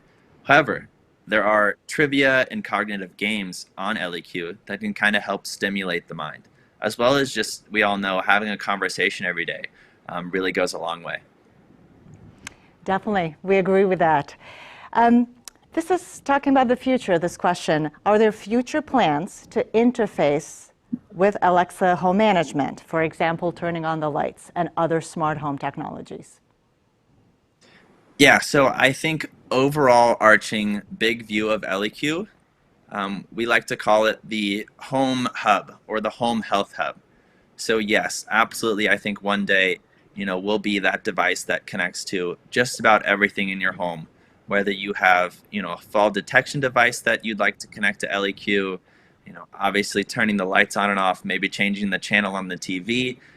Yes, that is certainly on our roadmap. However, we're just perfecting this companion at the moment. All right. This is a fun question to ask. How smart is she? Does she remember the stories you told her previously, or do you have to remind her? So the stories are almost like you could say pre-programmed stories. So she has questions that she'll ask. For example, I like to use the "What was your favorite subject in school?" question. She'll actually draw back on that information, down the road. Hey, I remember that you told me that math was your favorite subject in school. Here's some ask me some math questions or tell me more about that. You can't just randomly tell LEQ a story and she'll draw back on it. But this is all part of artificial intelligence. The more users we get, the smarter we can make LEQ, which is why we're running this program free right now. Excellent. So this is an excellent segue to a couple questions that people are asking. How much does she cost? How do you purchase her? Is it the device and the supporting programming? Talk to that a little bit. Yeah, so the program is, like I said, completely free of charge. You will never, ever be charged for this device. You can keep her as long as you'd like. So what you'll get is LEQ, the tablet that's attached to LEQ. You'll have access to your wellness coach, the concierge service, as well as our 24-hour support staff. So we treat these users just as if they were paying customers. We're hoping down the road that these users and older adults in general never pay for LEQ. We're targeting Medicare Advantage plans and other things like that to kind of make sure they're covering the cost for it. We have some pilots going on in the healthcare space, doing some studies to really learn the benefits of LEQ, especially on the insurance companies. We like that vision. LEQ and social robots for everyone at no cost. That would be phenomenal. So we have time for just the last little bit, and I'm going to give you a two-pronged question. One, great. Talk to us and your family. Is your grandma, your older neighbor, somebody you love is actually using LEQ? So that's question number one. And number two is, what do you see in the future? Clearly robotics is in the future, so talk to us about that. So personally, I don't have anyone in my family that really qualifies for LEQ. However, our director of business development, his mother has one. Our chief medical officer, his mother has one. Our CEO, his mother has one. I believe our VP of product, his father has one. We just had a colleague join our marketing team last week. He immediately got his father one. So yes, tons of people in our company, their parents have them or relatives have them, and we rely on internal referrals heavily right now, actually. And then, sorry, repeat the second question. The second question, what's in the future? What do you see in the future in social robotics? Yeah, so social robotics it's growing. As many of you just saw in the last 2 weeks, Amazon came out with the Amazon Silver, which is deliberately pointed at this population. But the thing is, there's not a lot of research done to social robotics. We've been around for 5 years, so we have learned a lot in 5 years. This is a challenging space to be in, to build a device that is empathetic, that cares about you, and that you care about as well. So we actually have some strategic investors behind us. For example, the iRobot, so the remote vacuum cleaners, they actually invested in us because they want to learn, why are people becoming connected to their vacuum cleaners, giving them names, and they care about, making sure that vacuum is safe and not, roaming around the house. It's quite strange, but it's an exciting space to be in, and there's a lot of changes happening and a lot of money funneling into social robotics right now. So the future is broad. I can't give you an exact definition, but like I said, LEQ is kind of this first new entity in this world, and I think she's a great starting point. Excellent. Well, I've learned a lot, and we thank you for being here with us today, and hope all of you who are watching today or in the future via video will get in touch with Oasis and ask about LEQ and get involved. Thank you, Michael. Yes, thank you so much. It is time to take a breather with our Tai Chi instructor, Pat Griffith. All right, let's do some more loosening up. You've been sitting for a few hours, time to get everything moving a little bit. Let's start with the hips. Hips get the tightest. So all I'd like you to do is hold on to your chair and just kind of shift one side, then the other. It's kind of flowing like a river. Especially again, those hips get tight. Then on the fourth one here is kind of hold it to one side, do a little side lunge, loosen up the groin, the hip, and the glutes. Hold that for maybe about count of 4. Then go to the other side. Good. Now for those of us who have tight hips, just make nice circles. And again, I recommend holding out of the chair just for balance because you've been sitting a while. Your balance may be a little off because you're tight. Now let's go the other way. Just slow and flow. Good. Now from here, put one foot forward and one foot back. Point that back foot out like a little kickstand and just shift forward and back. Loosen up that quadricep and the hamstring, front and back of the leg. And hold it forward for a count of 4 and back. And from here, switcheroo, that's the medical term. There we go. Lean forward and back, just shifting the weight. We're putting weight on the front leg and the back. Stretch out the whole leg, but gently.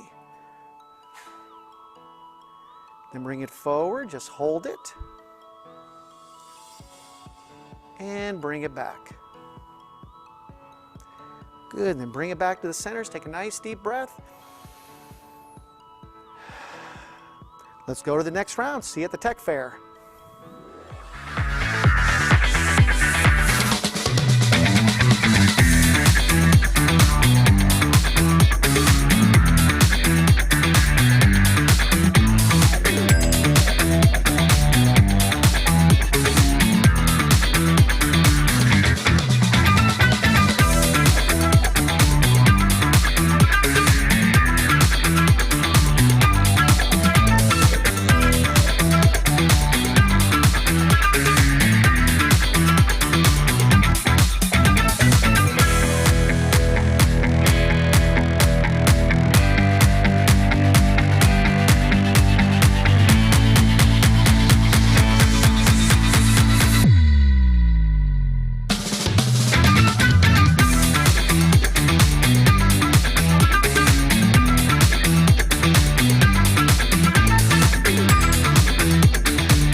Teresa Valenzuela will show us how technology and re-entry into the workforce is available to just about everyone, including those with low vision.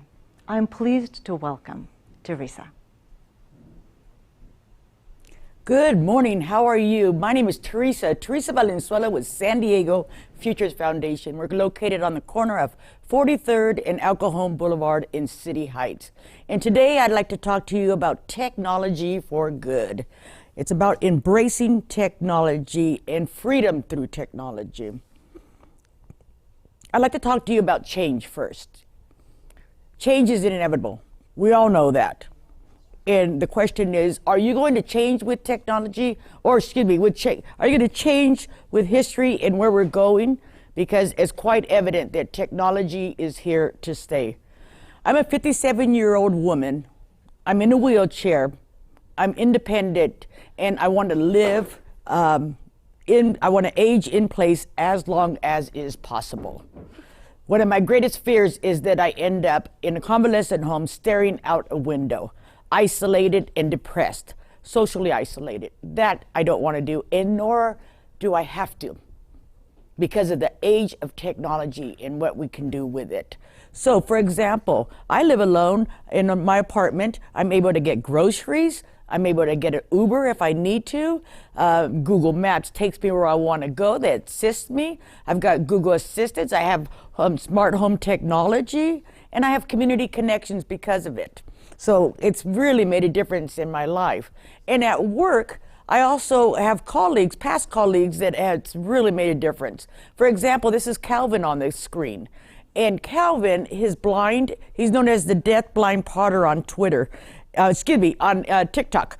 And he is blind, capable, and able. When he was working at San Diego Futures Foundation, he managed the adaptive technology program where blind and low vision instructors teach blind and low vision students how to re-enter the workforce, how to be able just to communicate.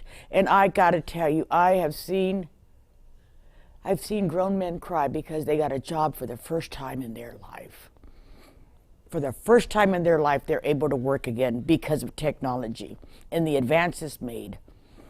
So there's easy steps that you could do to incorporate technology in your home, as you know. For example, downloading apps so that you can get your groceries delivered, Amazon, Uber to be able to call and get a ride immediately, no longer waiting. I don't know about you, but sometimes I get a little bit lazy. I'm on my recliner, and I don't want to get up and have to change the channel, or I lost the remote control, so I'll get my phone and I'll just be able to cast my what I have on my phone to the TV. Isn't that great? I think so, because getting older is life. That happens for all of us.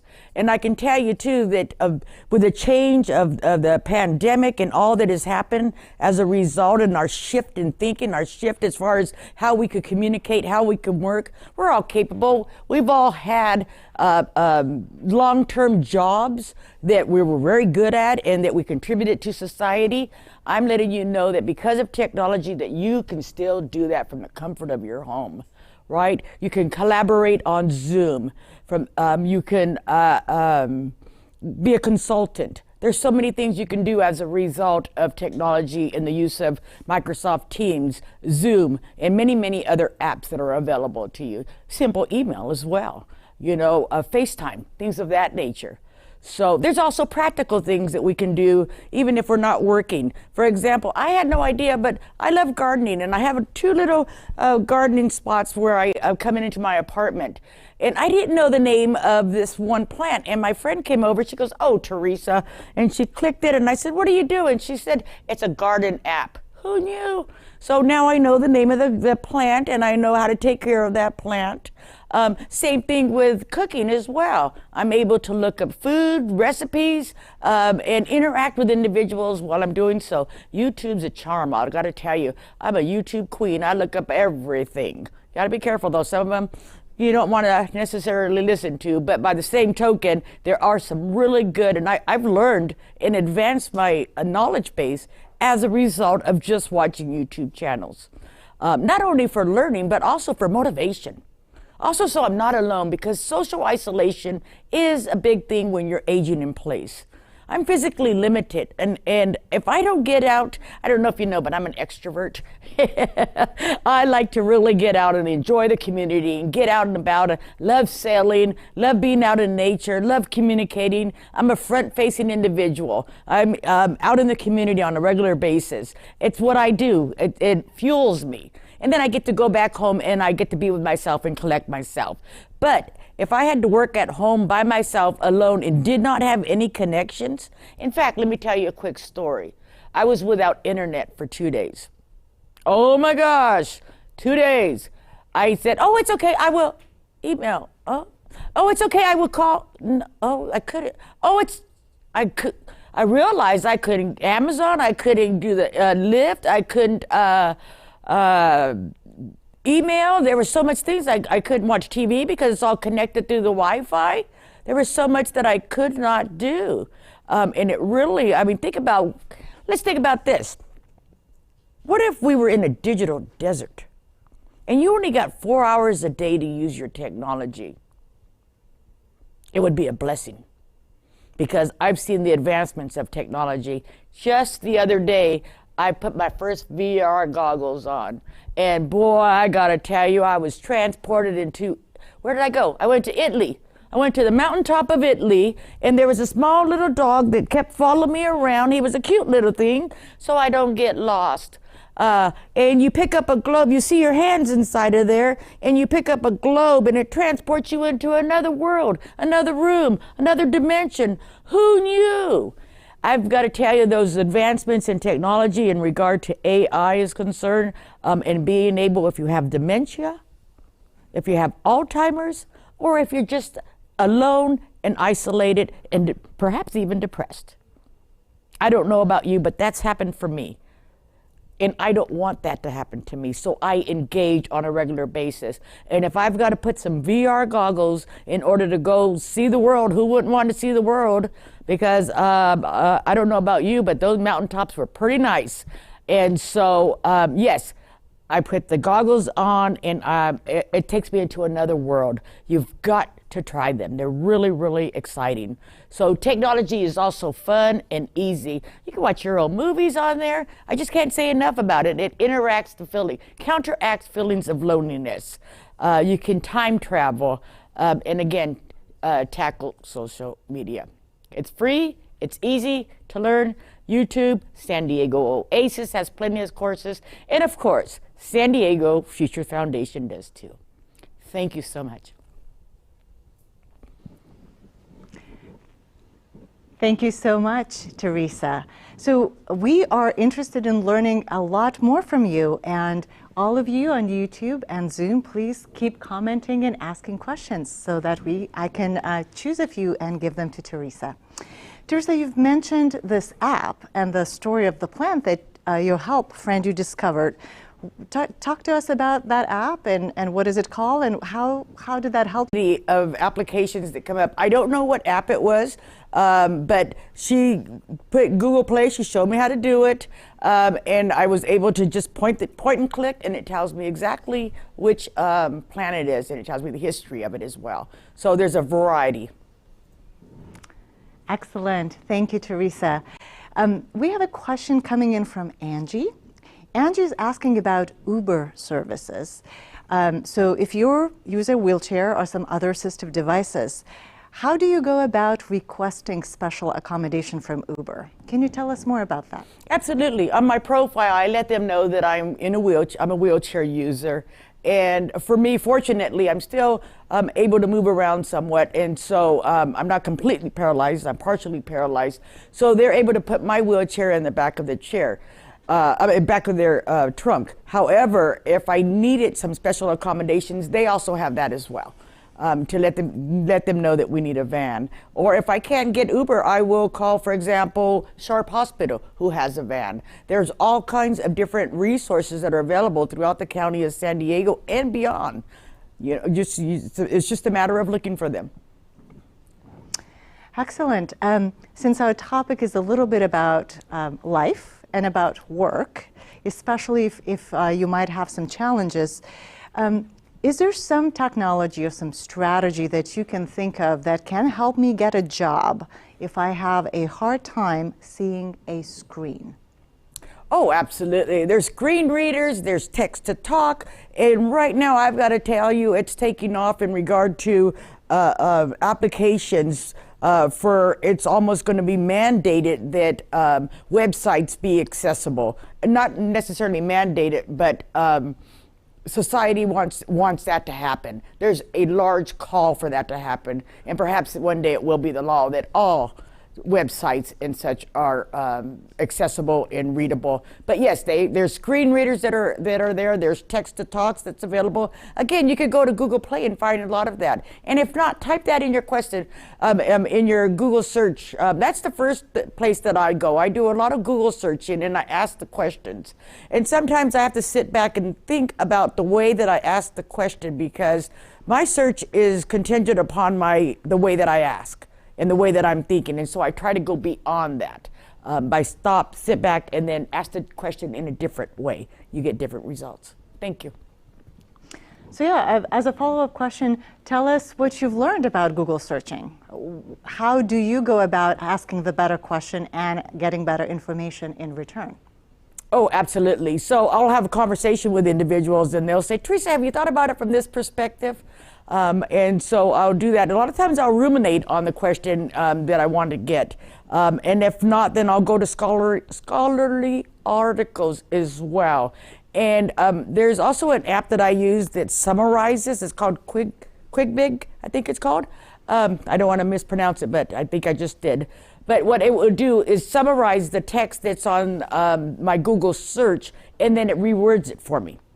And then so that I put that back into the search engine, and as a result, it expands my search. And then I'm able to continue to refine what I really want to find.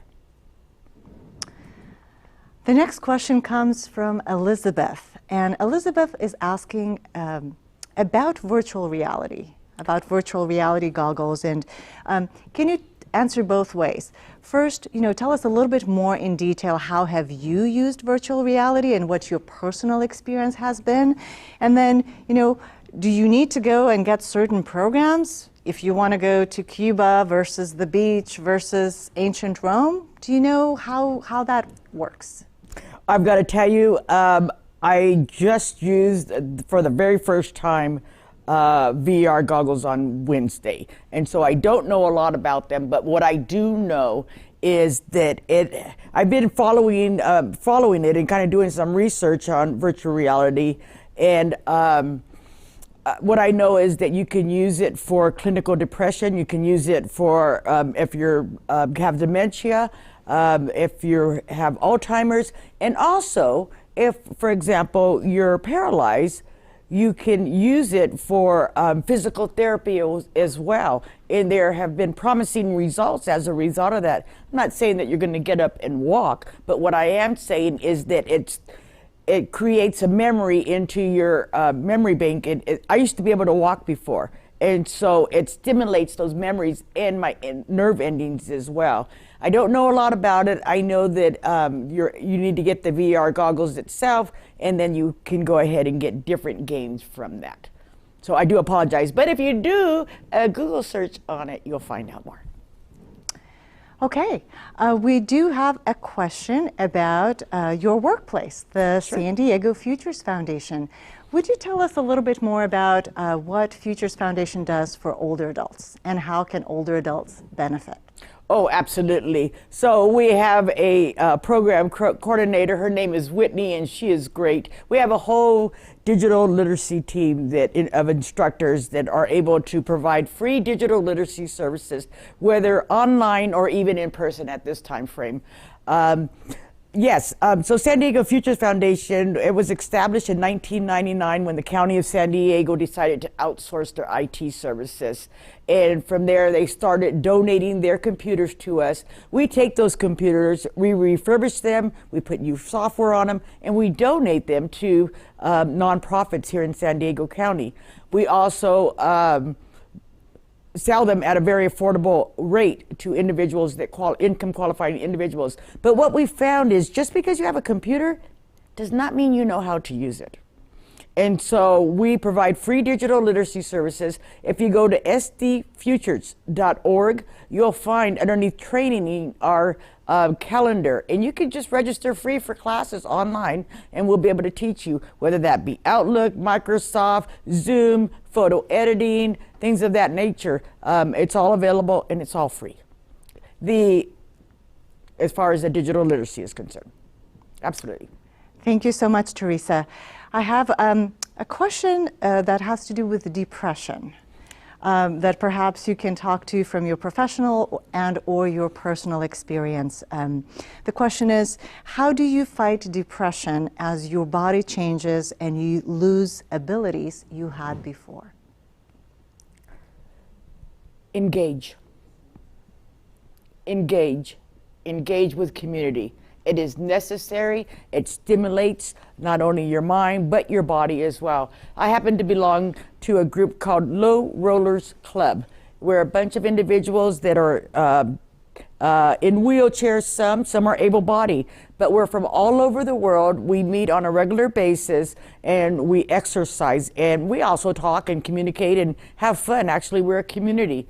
I have sailing, I go sailing, and so I'm also engaged there in that community. But it's necessary to engage. And you don't have to be able to go out and do all of these different activities. I try to stay as active as is possible because it's good for my circulation, it's good for my soul. I have a conversation to add to that as a result of communicating with different other individuals. Then I could communicate with my closer friends. But engage. Stay connected. Read books. Keep your mind going. It makes a huge difference. Thank you so much, Teresa. I really love that, we're ending this talk with engage. There's tools to help us, there's technology to help us, there's human beings that love us that are there to help us. So engagement is definitely key. And we appreciate you being here, and thank you for your excellent thoughts today. All right, are your shoulders ready for some action? I'd like to invite Eleanor Smith, who will get us moving. Take it away, Eleanor.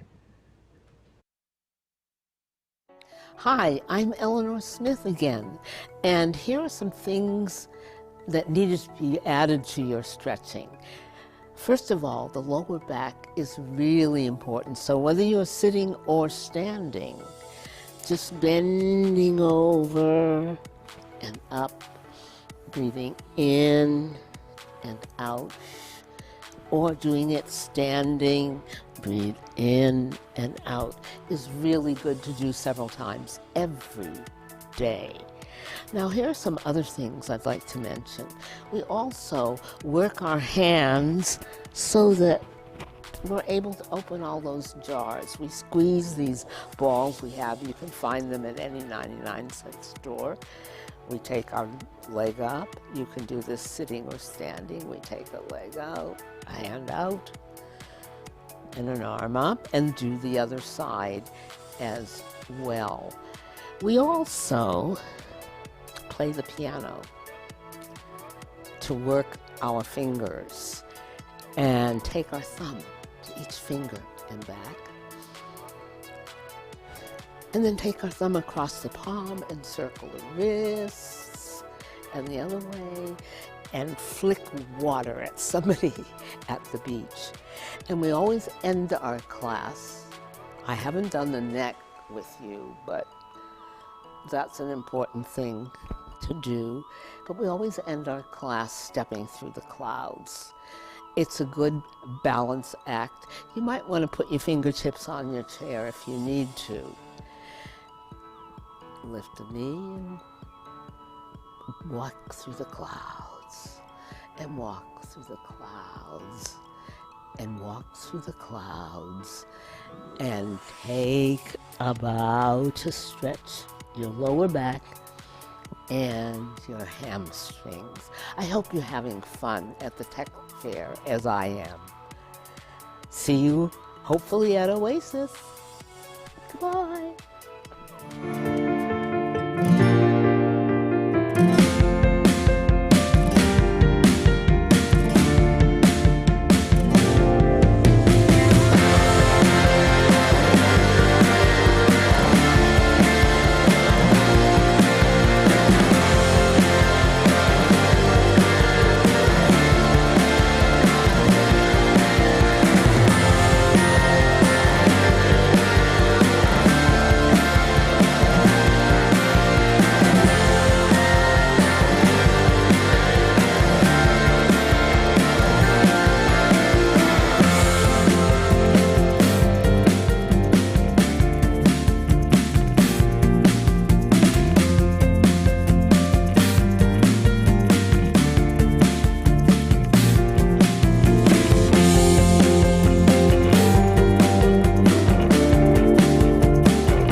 County of San Diego's Health and Human Services Agency, Aging and Independent Services is committed to our growing community of older adults, persons living with disabilities, and caregivers. The good news is we are living longer. And as we live longer, our region needs to work together to provide a community where everyone can thrive. That's why Aging and Independent Services has developed a plan, a roadmap, if you will, to strengthen San Diego County's comprehensive care. Aging and Independent Services' 10-point regional plan includes caregiver support, safety, silver economy, medical and social services system, social participation, dementia-friendly, health and community support, housing, transportation, and preparedness and response. We can all benefit from emergency planning.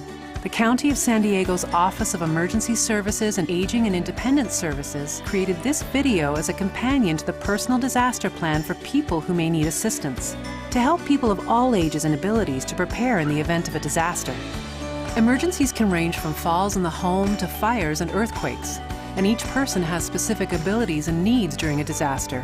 This guide will help you evaluate your needs and make a personalized emergency plan so that you and your loved ones can be better prepared. Follow 4 easy steps to prepare for any emergency. Here's an overview of what you'll find in our online version or our printed guides. First, get connected. Preparedness is all about people, and the first step in disaster preparedness is building a support network of people who can help. So think about your social connections or groups you already belong to or have thought about joining. The support network will include anyone who can provide help during an emergency. And don't forget about the free 211 call line where you can be connected to 6,000 plus services in over 200 languages, 24 hours a day, 7 days a week. Next, let's make a plan. Emergency planning starts in your home. This includes smoke and carbon dioxide detectors, utilities, and a review of your insurance coverage. Work with friends and family on evacuation planning. Know your evacuation routes and think about any medical equipment you may need. Planning for different emergencies should consider your unique needs and varying levels of ability. Once your plan is in place, it's time to gather supplies. Most disasters, big and small, happen unexpectedly and fast, and sometimes you may have to survive on your own. We've provided a checklist of items you will want to have on hand at any given time. Pack a go kit for when you must leave in a hurry and a home kit for when you must stay. For those who would like or need assistance, our guide provides printout communication boards to aid in communicating your needs with others.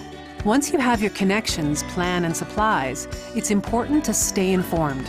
Register your cell phone number, voice over IP phone number, and email at readysandiego.org/alertsandiego.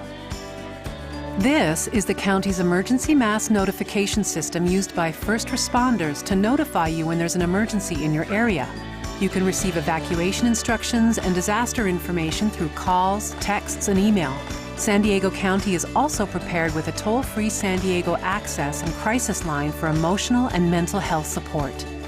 The County of San Diego's Office of Emergency Services and Aging and Independent Services are working together to create a region that supports, nurtures, and leverages the strengths of our growing older adult population.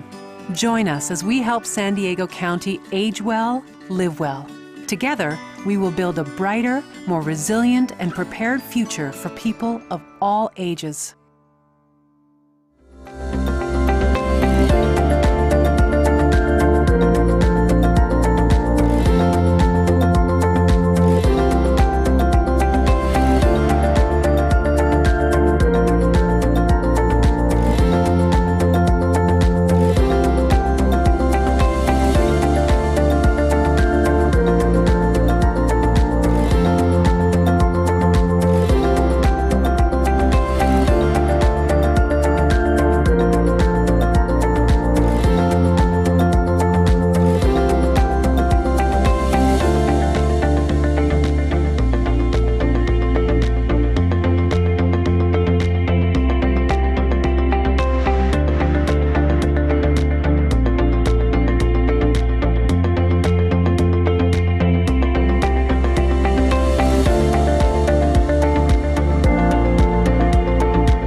come to Oasis because I enjoy the camaraderie of all the people here. I would say that it gives me a purpose. Well, it's educational and very stimulating. She got aches and pains, but not when she comes here and she feels great. If you come to Oasis, we invite you to join many fun workshops and lectures in the areas of arts, science, humanities, technology, bone building, fitness, dance, and more. It keeps me healthy because I'm active. I use my brain. I use my body. I have to think a lot. We do our class and we go out to lunch and have a lot of wonderful conversations and arguments, but it's fun. SanDiegoOasis has a very successful intergenerational tutoring program where we pair a trained older adult with a child in a Title I school for personal attention and for success in reading and writing. What a great way to begin the day by sitting reading a book with a child. And I get in my car and I drive home and I say, well, that was a pretty good morning. A lot of people sitting at home and they don't know what to do with themselves. And they're basically bored and lonely. And so if you introduce them to something like this, they come alive. SanDiegoOasis is supported by community donors. And as our older population grows, so will Oasis and its need for services. I get out of bed, I'm up and ready to go. And I need that. Oh, well, I don't even feel like I'm aging because I'm learning something new. It seems like we're a family. No one can retire and watch television for the next 30 years. We all need friendships and relationships that enrich our lives. And Oasis is all about that.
Hi, I'm Amy O'Connor, Director of Operations and Volunteer Programs here at SanDiegoOasis, and I'm standing in our Lifelong Learning Center, where we have some very exciting construction taking place behind me.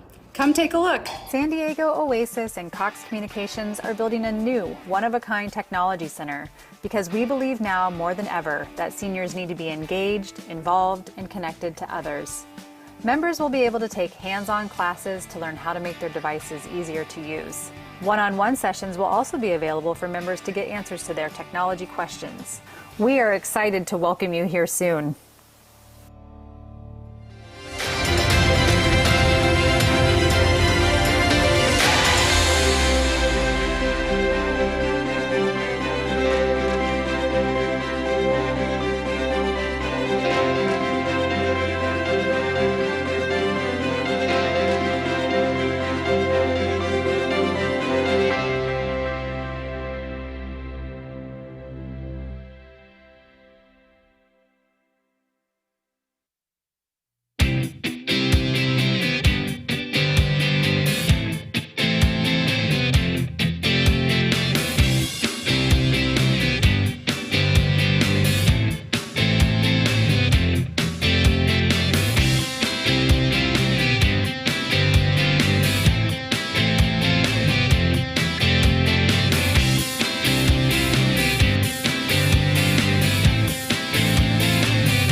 covered a lot of ground so far today.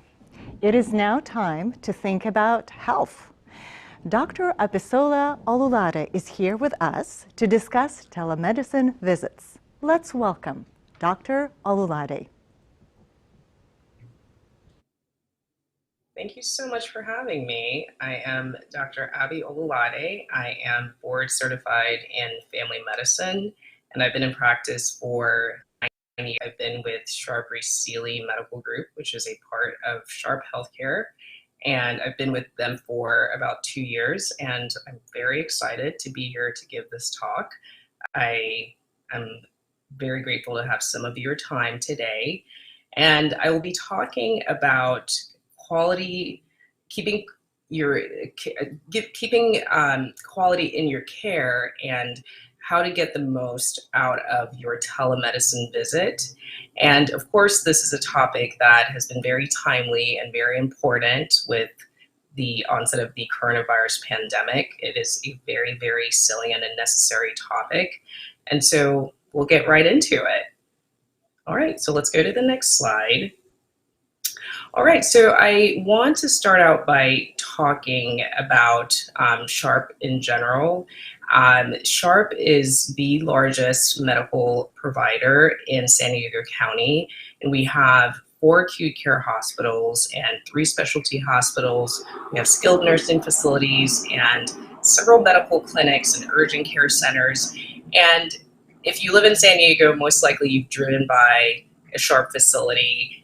It really is a wonderful group to be part of. When I was moving here to San Diego, I wanted to join a group that was going to give me the ability as a primary care physician to take care of my patient in a very comprehensive manner. And this is what I found here. We are able to take care of our patients not only when they're feeling well, but when the inevitable at times happens, which is when you need emergency care, even after you've been in the hospital, the fact that we have skilled nursing and even rehab facilities. So it is very, very comprehensive, and it is wonderful because everyone is an advocate for the patient and communicates very well with us as primary care physicians, and it has been very gratifying to be a part of Sharp. And we, of course, have our Sharp Health Plan, and we also accept Medicare, so wanted everyone to be aware of that. And we can move on to the next slide. All right, so telemedicine, what does that mean? So of course, it can mean a lot of different things, and it also is something that understandably strikes a lot of fear into the minds of patients because I think a lot of times we look at telemedicine as not being as adequate or as comprehensive as in-person care. And actually prior to the pandemic, a lot of physicians actually and medical providers also felt this way. But with the onset of COVID, this really became a necessity because of the need for distancing. Of course, this was a very scary time in the beginning of 2020. And so we really have been able to pivot and actually offer comprehensive care through telemedicine. And these are some of the things that we can offer, which is caring for our patients that have conditions like congestive heart failure. We have chronic care nursing, we have home care visits, we are able to do consultations with other providers virtually, and you're actually able to have video visits with your own provider, which is really, really wonderful. And things like dermatology, for example, or even mental health care, follow-up surgical care, these are things that actually can be done virtually. And it is a really, really wide world of it really opens up a lot in terms of what we can offer, and it actually makes our care a lot more comprehensive. And so we can move on to the next slide. And these are just some testimonials from some of my colleagues, and also from patients who have said that it really has been great for them to be able to access this. even for mental health care, for example, and the fact that it can still be personable. It is still personable and personal. I have several video visits throughout the day, sometimes have phone visits throughout the day, and it really has enabled me to connect with my patients, and it's very convenient for a lot of patients who for whatever reason may not be able to come in person to be seen, and I think it's really been wonderful. All right, so let's go to the next slide. And this is just an overview about telehealth and what it means for older adults. And essentially, it's just emphasizing that the pandemic did create a need for this, and there was a 300% increase in virtual doctor visits among Medicare eligible seniors since March of last year. 300% increase, which is staggering. And in the future, there is an expectation that 20 to 30% of all medical care is expected to be delivered digitally from now on. And again, I actually have a very large panel of geriatric patients because I took over a practice from a physician that had been with Sharp for over, I think, about 25 years, and such a long time, which again is not uncommon with Sharp because it's just such a wonderful place to work. Many providers, in fact, the overwhelming majority of providers stay here for a very, very long time. Of course, it helps that we do live in San Diego, which is beautiful and sunny, so it's hard to leave. But really, the fact that it's a medical group that is just so wonderful to work for. But so a lot of coming back to the future of healthcare, a lot of my patients initially expressed concern about this, understandably, that again, I may not be able to access a computer, this may not be for me. And hopefully as we go through this presentation, we can allay some of that fears and talk about how this has actually worked really beautifully well in a lot of cases. And so we can go on to the next slide. All right, and this is just some highlights that we had in the press about this. And again, recognizing that there was such a need in this, the media actually recognized this because they were seeing that telehealth was actually increasing in terms of its popularity with the pandemic. And this was a highlight that we had in the press because of how well we have been able to deliver care to patients. And we can move on to the next slide.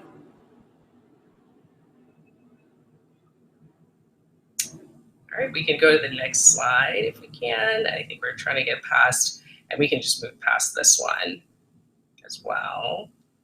All right, and so talking about, again, about the kind of services that we can provide, we can provide virtual urgent care, which actually has been a very, very good thing for our patients, in that a lot of times you can't get to the doctor, but you have an urgent need. You can't get to us physically in person, but we are able actually to provide virtual urgent care, even emergency care in some cases. And so what this does is it enables you to have access to a physician pretty much almost all the time. It really makes it easy to access care. And if you do need to be seen in person, then we can advise you of that. But there are a lot of times that you may not need to be seen in person for a lot of different conditions, which we can talk about. And it really has been a big convenience for patients, and it has worked really, really well for us, which has been wonderful. And we can go to the next slide.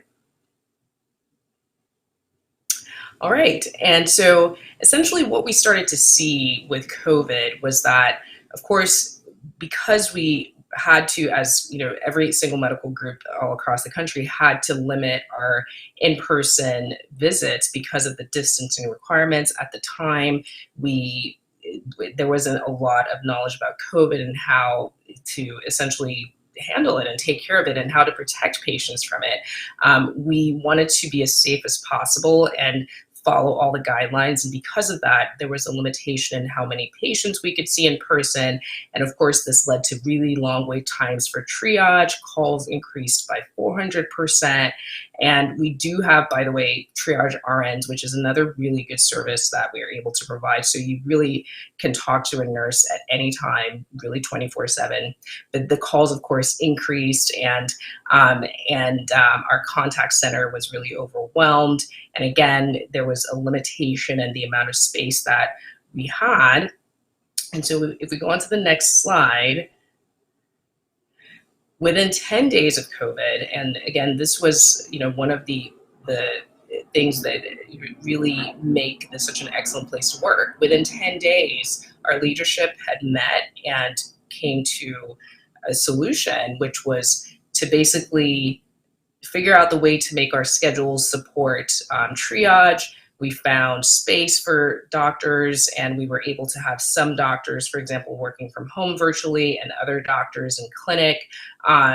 And we also used our existing technology to be able to support call volumes, and doctors even started to do things like add patients onto their schedules, which we always do when we can, started taking incoming calls. We started engaging with our patient service reps to really offer care to the patient and avoid in-person visits when we could. And I have to tell you that we have not stopped working, since the pandemic. It was a busy time, but we really were able to rise to this occasion and actually start to realize that there are many things that we can treat virtually.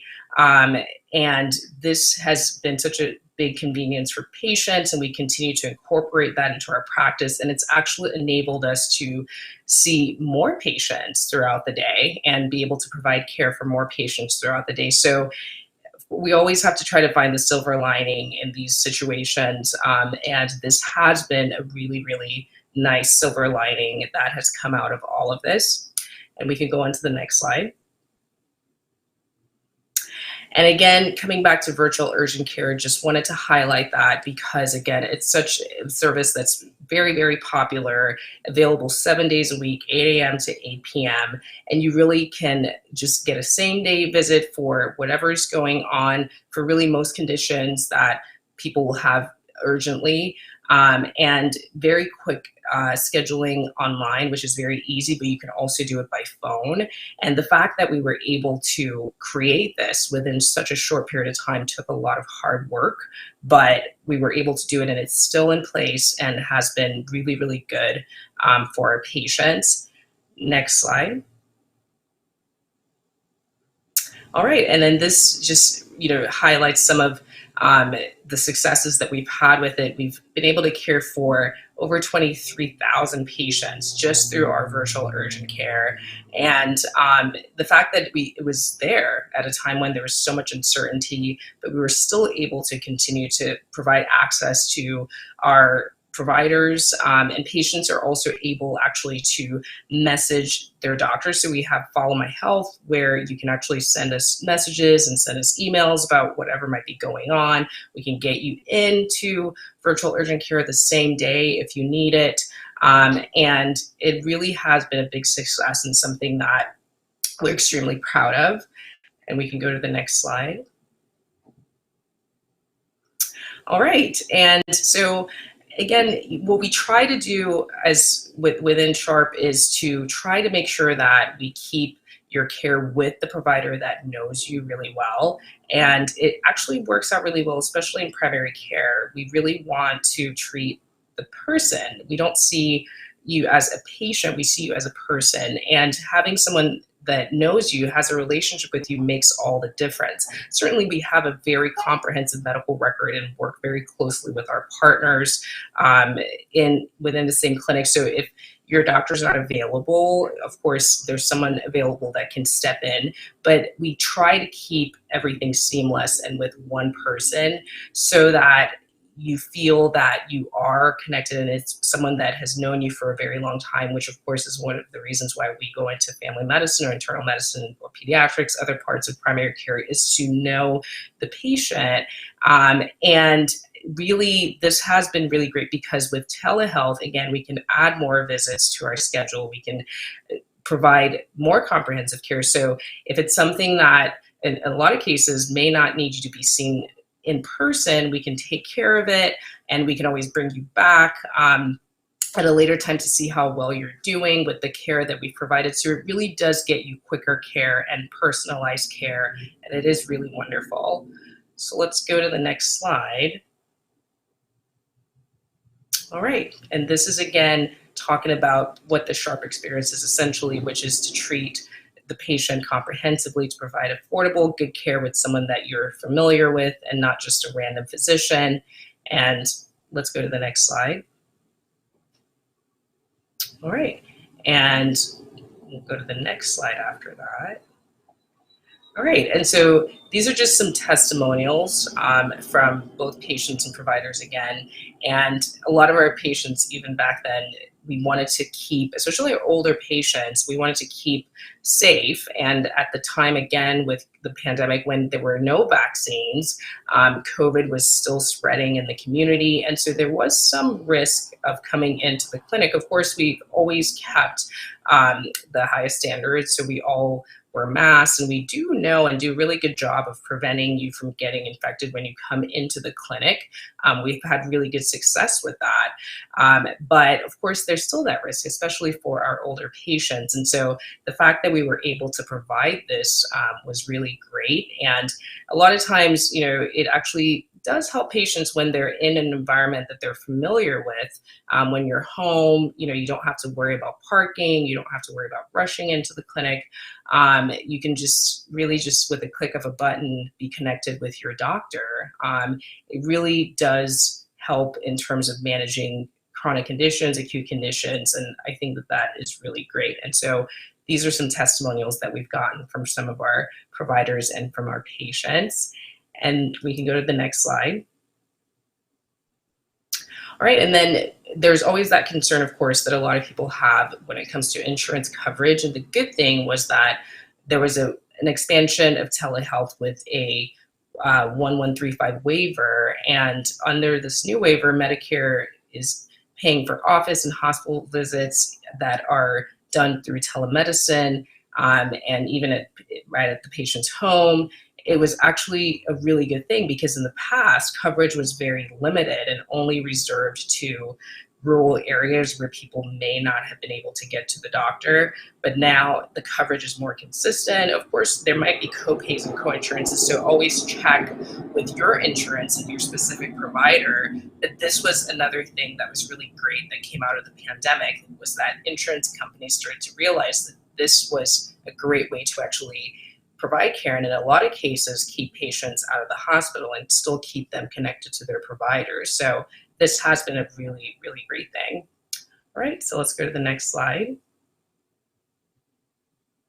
All right, and so now coming back again to talking about telemedicine and how that can be applicable for patients. The first thing is that it's important to think of telemedicine as being just as valuable as in-person visits. And I think that a lot of apprehension stems from the fact that patients feel that, I don't want to just be seen over the video. I'm not good with the video. I'm not good with the phone.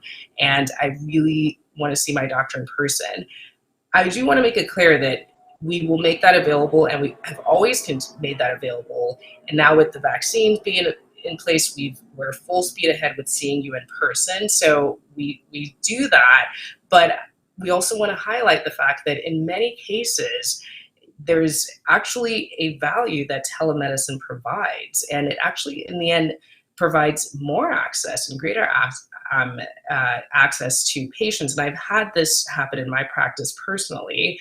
I've actually been able to connect more with my patients because many times it may just be something simple that we need to talk about. They may need something ordered, or it's something minor, a skin condition that's really minor. I can get them right on my schedule. We talk, I'm able to see what's going on, and we're able to treat it, and then I see them back at their follow-up. Whereas in the past, we would have to wait, and there might be a delay because we can't get you there in person. So they are absolutely valuable, and actually I would say crucial at this point, because it really does help us to provide more care. And so I definitely want to encourage everyone to not be too apprehensive about it, because it is a great thing, and highlighting the fact that you don't have to worry about transportation. In some cases, some people have childcare costs, or they have to find someone to take care of their grandchildren if they're caring for them. A lot of people have mobility issues and it might be difficult to get to the doctor's office. The fact that we can provide you care at home is really great. You don't have to wait in the waiting room. You can really just, sit there with your lunch or your dinner and, or turn off the TV and, and click a button again, be connected with your provider. So it definitely leads to better health overall. And if we do need to see you in person, we still get you in. So there are really no downsides when it comes to this. And then we can go to the next slide.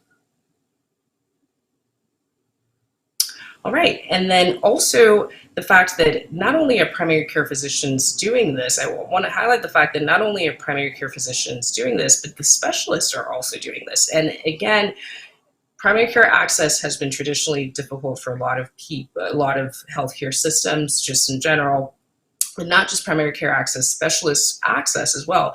And this has really enabled us to be able to get easy access both to primary care physicians and the specialists. And it's really, really great that they're also doing this. So whether it's cardiology or GI doctors, they're able to provide care via telemedicine, and it leads to earlier diagnoses, and we've been able to eliminate delays in diagnosis because of this. And it's been really great, and our specialists have been able to pivot to doing this when it's necessary, and it's been great, not just for acute conditions, but also for chronic conditions. And a lot of patients give us the feedback that they feel a lot less anxious when they can be in their home setting, when we can do this. And also family members can participate. So it makes it a lot easier. You can have more than one family member participating. There are options to add a lot of people to calls or video visits.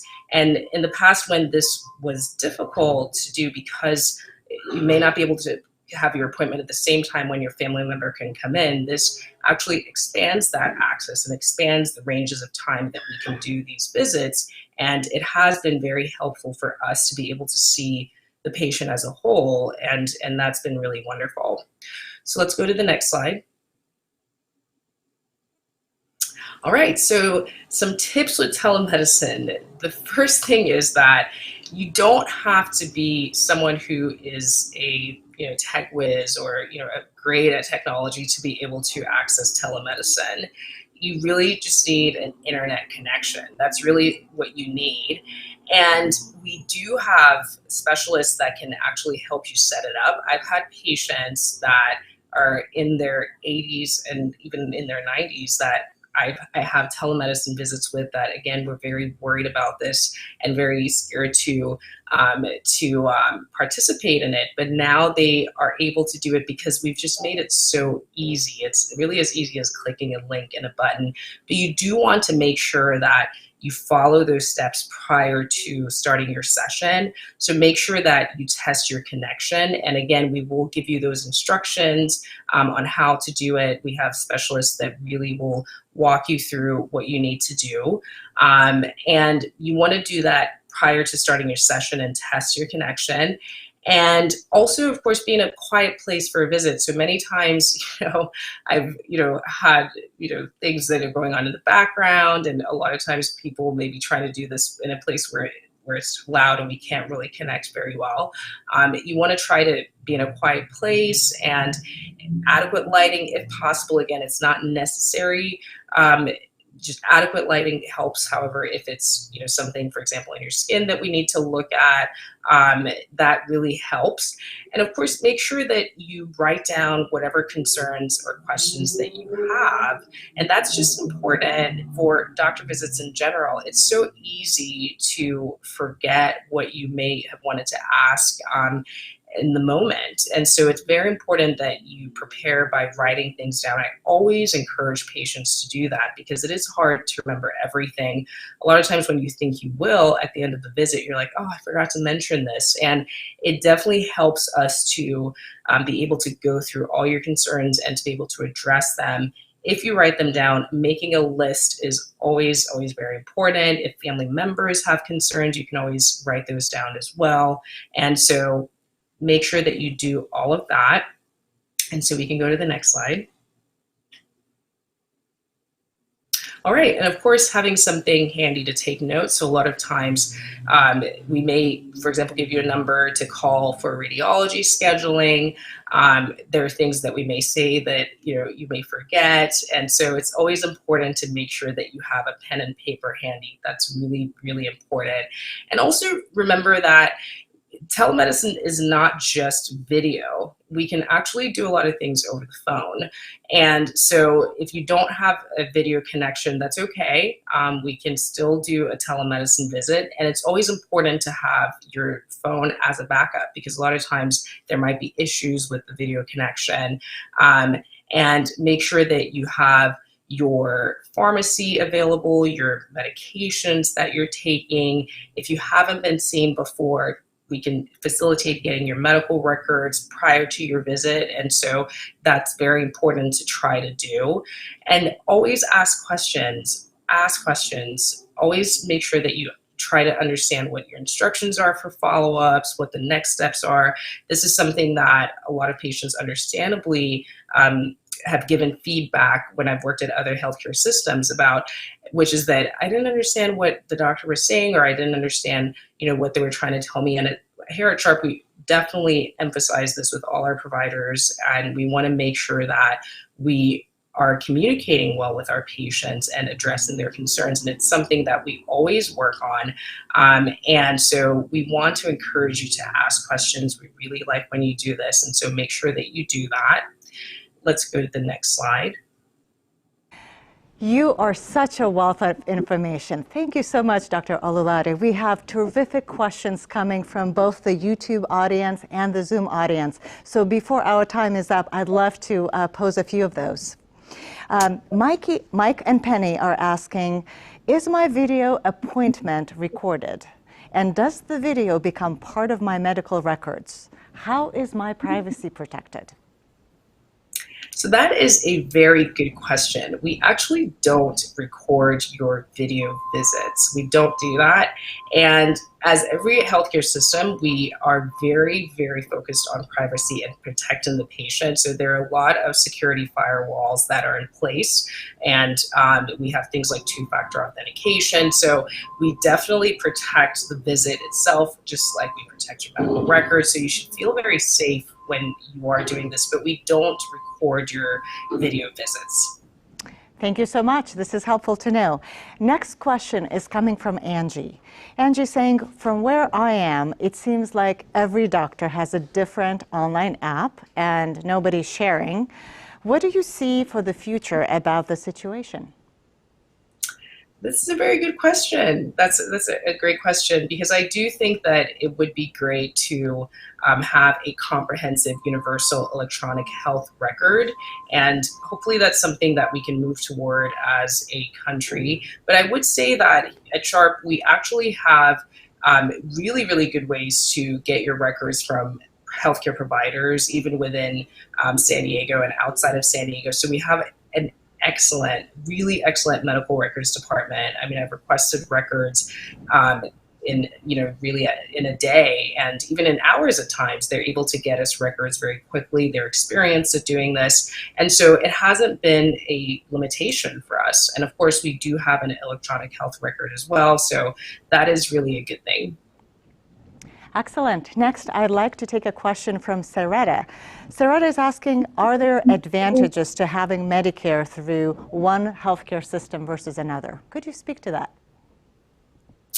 I can't really, I'm not sure that I fully understand that question in general, but certainly, with your insurance plan, we do take Medicare, and I haven't seen a limitation in terms of providing care with our healthcare system. And so regardless, we take really a lot of healthcare plans, and I haven't seen that as being an issue in terms of providing coverage. So I would say that you should definitely, when you're choosing your health insurance plan, to ask your representative or even ask us.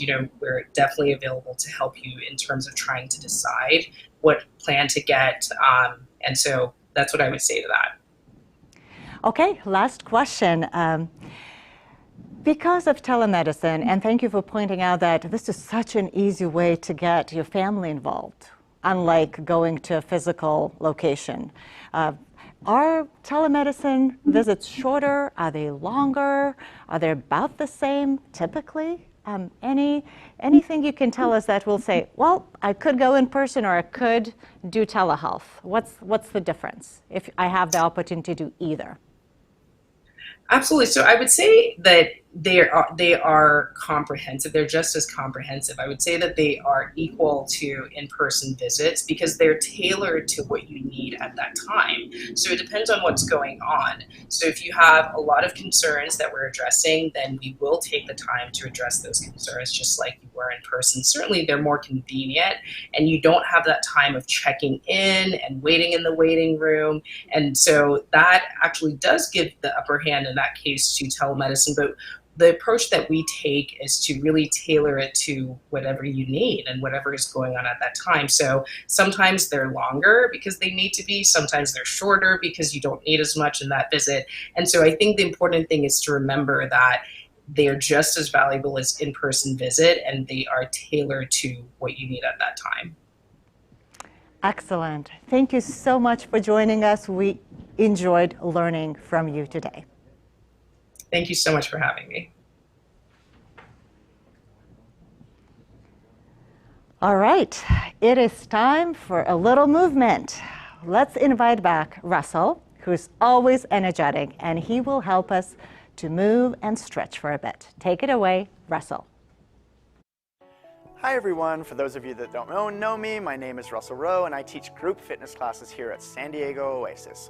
So the first stretch that I'm going to show you today is where you're holding onto the back of your chair and then you're going to walk backwards with your arms straight and you're going to lower your head between your arms. You're going to try and keep your arms straight, and if you can do it, keep your legs straight. So here what we're doing is we're stretching out your upper back and the backs of your upper legs, your hamstring muscles. And we're going to hold that for about 30 seconds.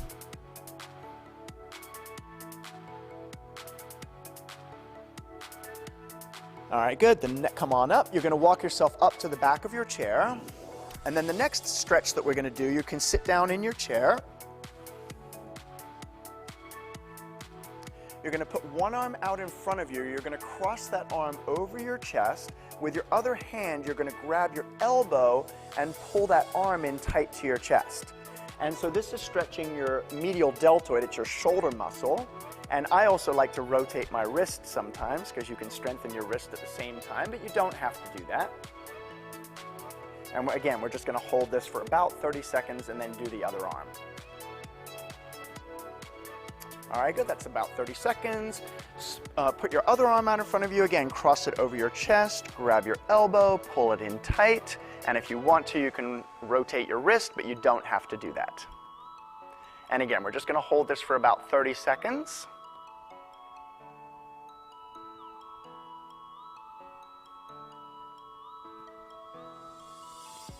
All right, great. Okay, everyone, enjoy your tech fair, and I will see you soon.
The pandemic and social distancing forced many of us to live a more virtual life. I am so pleased to welcome the midlife maven, Allison Jacobson. She's a nationally recognized family safety expert and coach. Welcome, Allison. Hello, everybody. I'm so excited to be speaking with you today at Oasis. My name is Allison Jacobson. I am a midlife expert. I help women in midlife, provide them tips, resources, and advice on how to keep themselves and everybody in their family happy, healthy, safe, and strong. And I so wish I could be with you in person in San Diego. Truly, San Diego is one of my favorite places in the world, but still with COVID, we are distant, and hopefully that will change next year, because I would love to be there in person. But we've all gotten so used to being online, whether it's Zooming with friends and family, or doing Skype calls, or being online for work, or even doing telemedicine health visits. We've gotten really used to doing a lot online, which is great. But the problem is hackers have gotten even more sophisticated because they know so many more people are online. It's just, you know, it's like this open, free place for them to find people now. And so what that means is we have to get a lot smarter about protecting ourselves and all of our information online. And you know, a lot of us have gotten those emails where it's like, hey, I represent a prince from a small island and he has decided to let you take all of his money and invest it, right? We've gotten those emails. We're used to those, but it's gotten so much more sophisticated. I had that happen to me this morning. I looked at my email and there was an email that said Apple Pay support. Open it up and it says, thank you for renewing your subscription to Apple Music. And I said, I don't have a subscription to Apple Music, I don't think. But you know, sometimes you get things for free, 30-day trial, and then you forget to cancel it. So I said, well, maybe I did do that. And then I looked and it was $199. And I was like, what? There is no way I would approve a $199 payment.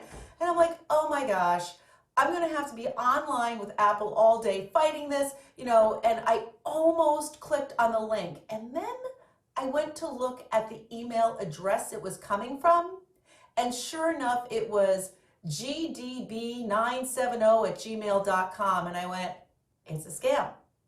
But it looks so real, right? We get emails from our banks, from Apple, from everything, and it looks so real. So we really have to up our game in terms of protecting ourselves online. And I want to give you a few tips on how you can do that for yourselves, your kids, your parents, your friends, everybody, because it's super important to share this advice.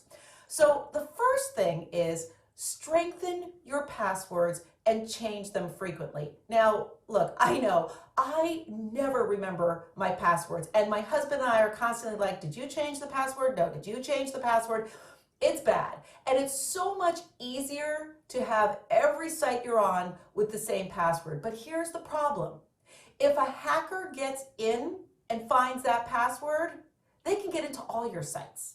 So I know it's a hassle, but have different passwords for every one of your sites. And you can keep a little page or something as a vault locked on your phone so only you can get into it. But it's really important to have those separate passwords. And it's really, really important to change them frequently. So I make it a habit just to change my passwords every birthday of mine. I mean, it's just kind of like changing the batteries on your fire detectors, right? You do that every time you turn the clocks back. Well, I just changed my passwords on my birthday. So it's easy to remember, but it's super, super important to do. The other thing is protect your home Wi-Fi. That's where we're spending most of the time, right?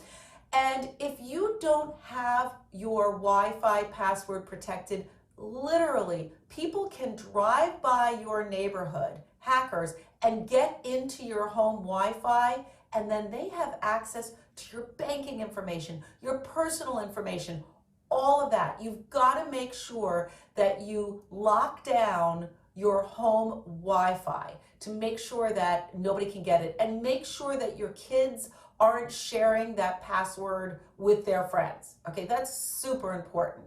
But also know what you already have. People don't realize they have already a lot of built-in Wi-Fi protection. So with Cox, with their panoramic Wi-Fi, it includes advanced security that takes less than a minute to set up.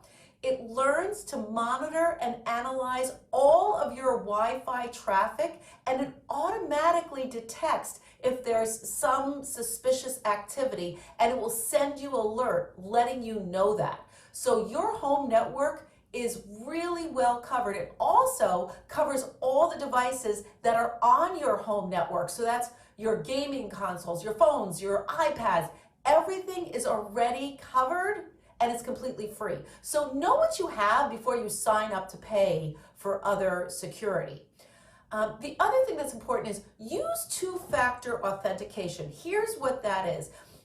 So for example, when I'm on my banking app and say I go to send money to my kids or something like that, it will say it's automatically sending a passcode to my text, and I have to put in that number. That's two-factor authentication, and that helps prevent any scammers from getting into your information. So whenever you can set up that two-factor authentication, absolutely do it. I have it now on Google if I'm doing anything. I have it, as I said, on my banking. Wherever you can set up two-factor authentication, definitely do that. Be aware of those obnoxious pop-ups, and don't click on them. So let me give you an example. It's very tempting when I am online and I'm looking at something and up pops something for shoes, right? I want to look at those cute shoes because I love buying shoes. But if I click on that pop-up, it just opens up me to get to every other site. And so that information then starts following me. And what I mean by that is, have you ever had that example where you've clicked on something you want to buy? Maybe it's a new barbecue grill. Well, all of a sudden, wherever you're looking, there's ads for barbecue grills coming up, whether it's on Facebook, whether it's on Instagram. It's because that bit of information that you clicked on your pop-up then follows you everywhere. And it's sharing your information. Now, what's great about what's happened with changes with Facebook is you can stop these pop-ups and you can turn off Facebook activity. So what that means is you are telling all the sites, do not share your information with Facebook. Okay, so now when you go to a site, it will ask you, do you want to share your information? You can say no. You can also shut it off within Facebook. So what you're going to do is in Facebook, you're going to go to privacy and settings. You're then going to go and hit the settings button. You're then going to go to your Facebook information button. You're going to click on that. And then you're going to go to off Facebook activity. And when you go to off Facebook activity, you're going to see a lot of information. You're going to see what sites have already shared your information with Facebook. You're going to have the opportunity to turn off all activity and all sites sharing with Facebook, and you can delete any previous information as well. So that's all done in the settings in Facebook. You could also do that on your iPhone. You can shut off all sorts of sharing apps and ad activity that would happen automatically through your iPhone. And that brings up another point. Make sure that you're not sharing information across your social media channels, okay? Make sure that your accounts are private. And what that means is not just anybody can follow you. You have to approve them first on Instagram, because other than that, somebody can just follow you. Don't accept friend requests from people you don't know. I am sure you've had this happen to you now, where it looks like someone you know is trying to friend request you on Facebook, and you might think, I thought I was already friends with that person. Chances are you are, and that's a hacker who's gotten into your friend's Facebook page and is now trying to get into your Facebook page. So the best way to check that too is if you get a friend request from somebody who you think is already friends, don't open it.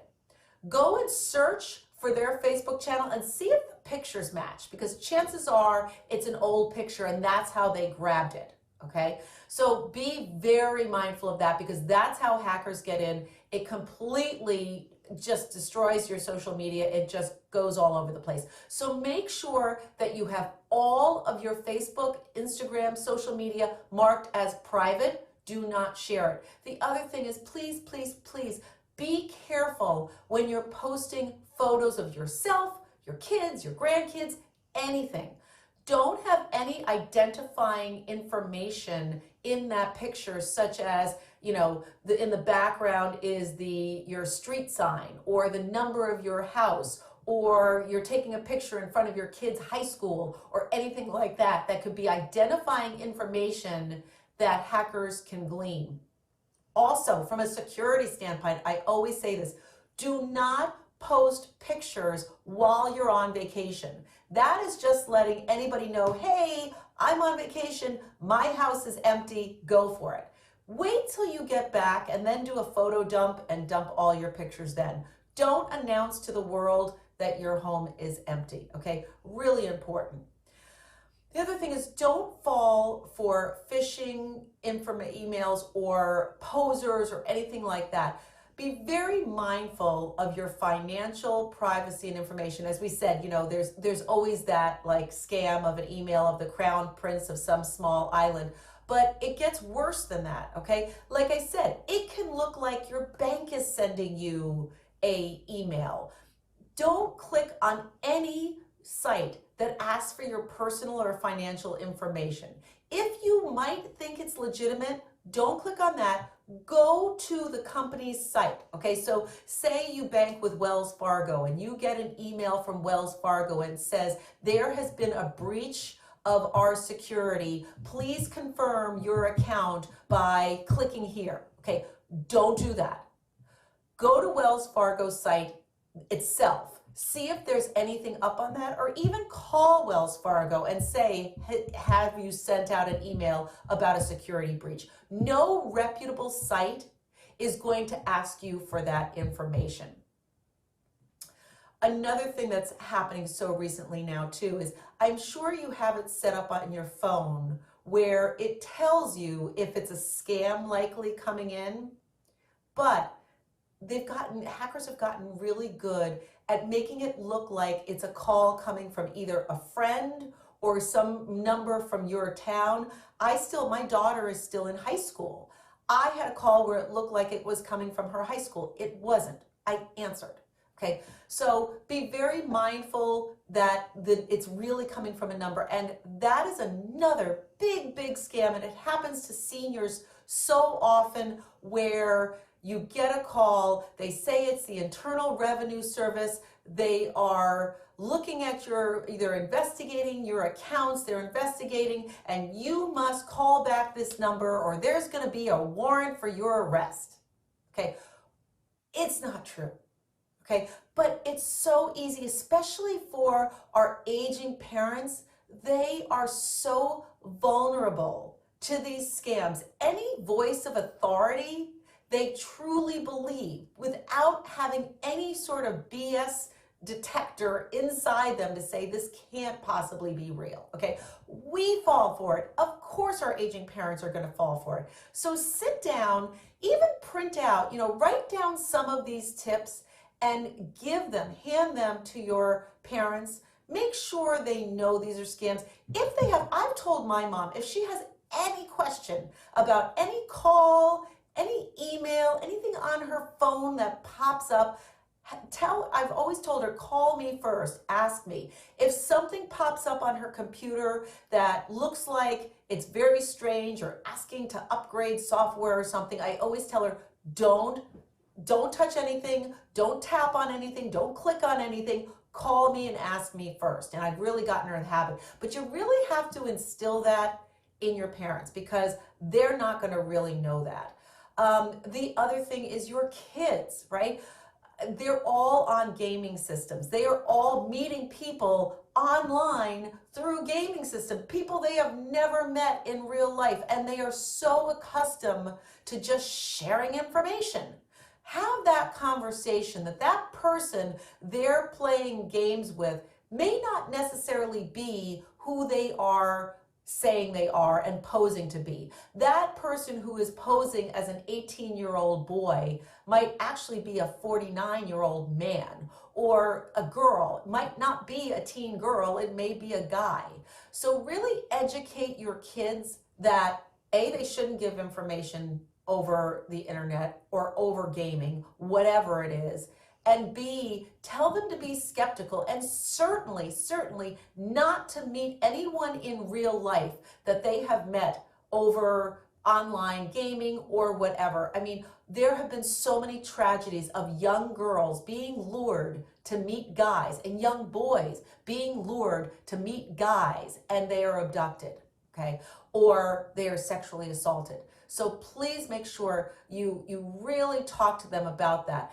The good news again is with Cox's Advanced Security, which is available with panoramic Wi-Fi for free, it prevents cyber attacks, it blocks any unknown connections, it routinely scans for scammers, for hacks, for any of that.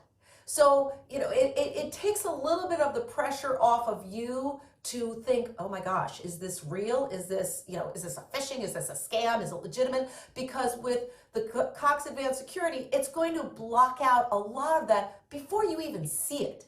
And it's all free. That's the beauty too. Check the validity of a site before you shop on it, okay? I didn't know this, and this is fascinating. So, you know, I've had the problem before where I've gone online, especially during COVID where we weren't in stores buying things. I would go online, buy something, you know, it looked really cute, a cute shirt or something, and then all of a sudden I'm waiting like 3 months, 4 months for it to come. And what I didn't realize is, you know, first of all, I didn't read the reviews, so shame on me. Second of all, I didn't read where it was coming from. Third, I didn't realize that it's a ridiculous return policy. But it gets even worse than that because you may be using a site that's not secure either. And the way you can tell is when you are in that bar at the top and it's the HTTPS and then followed by whatever site it is, if it doesn't have the S in HTTPS, that S stands for secure. So if it's not there, it's not a secure site, meaning that if you input your banking information, your address, any of that information, it is going across and put into an insecure site where it's open to anybody to grab. And we've seen so many legitimate hacking situations in the past with big companies. You know, be mindful of these little companies that are all over the internet now for online shopping. If the S is not under that HTTPS, that's a problem. Don't shop there.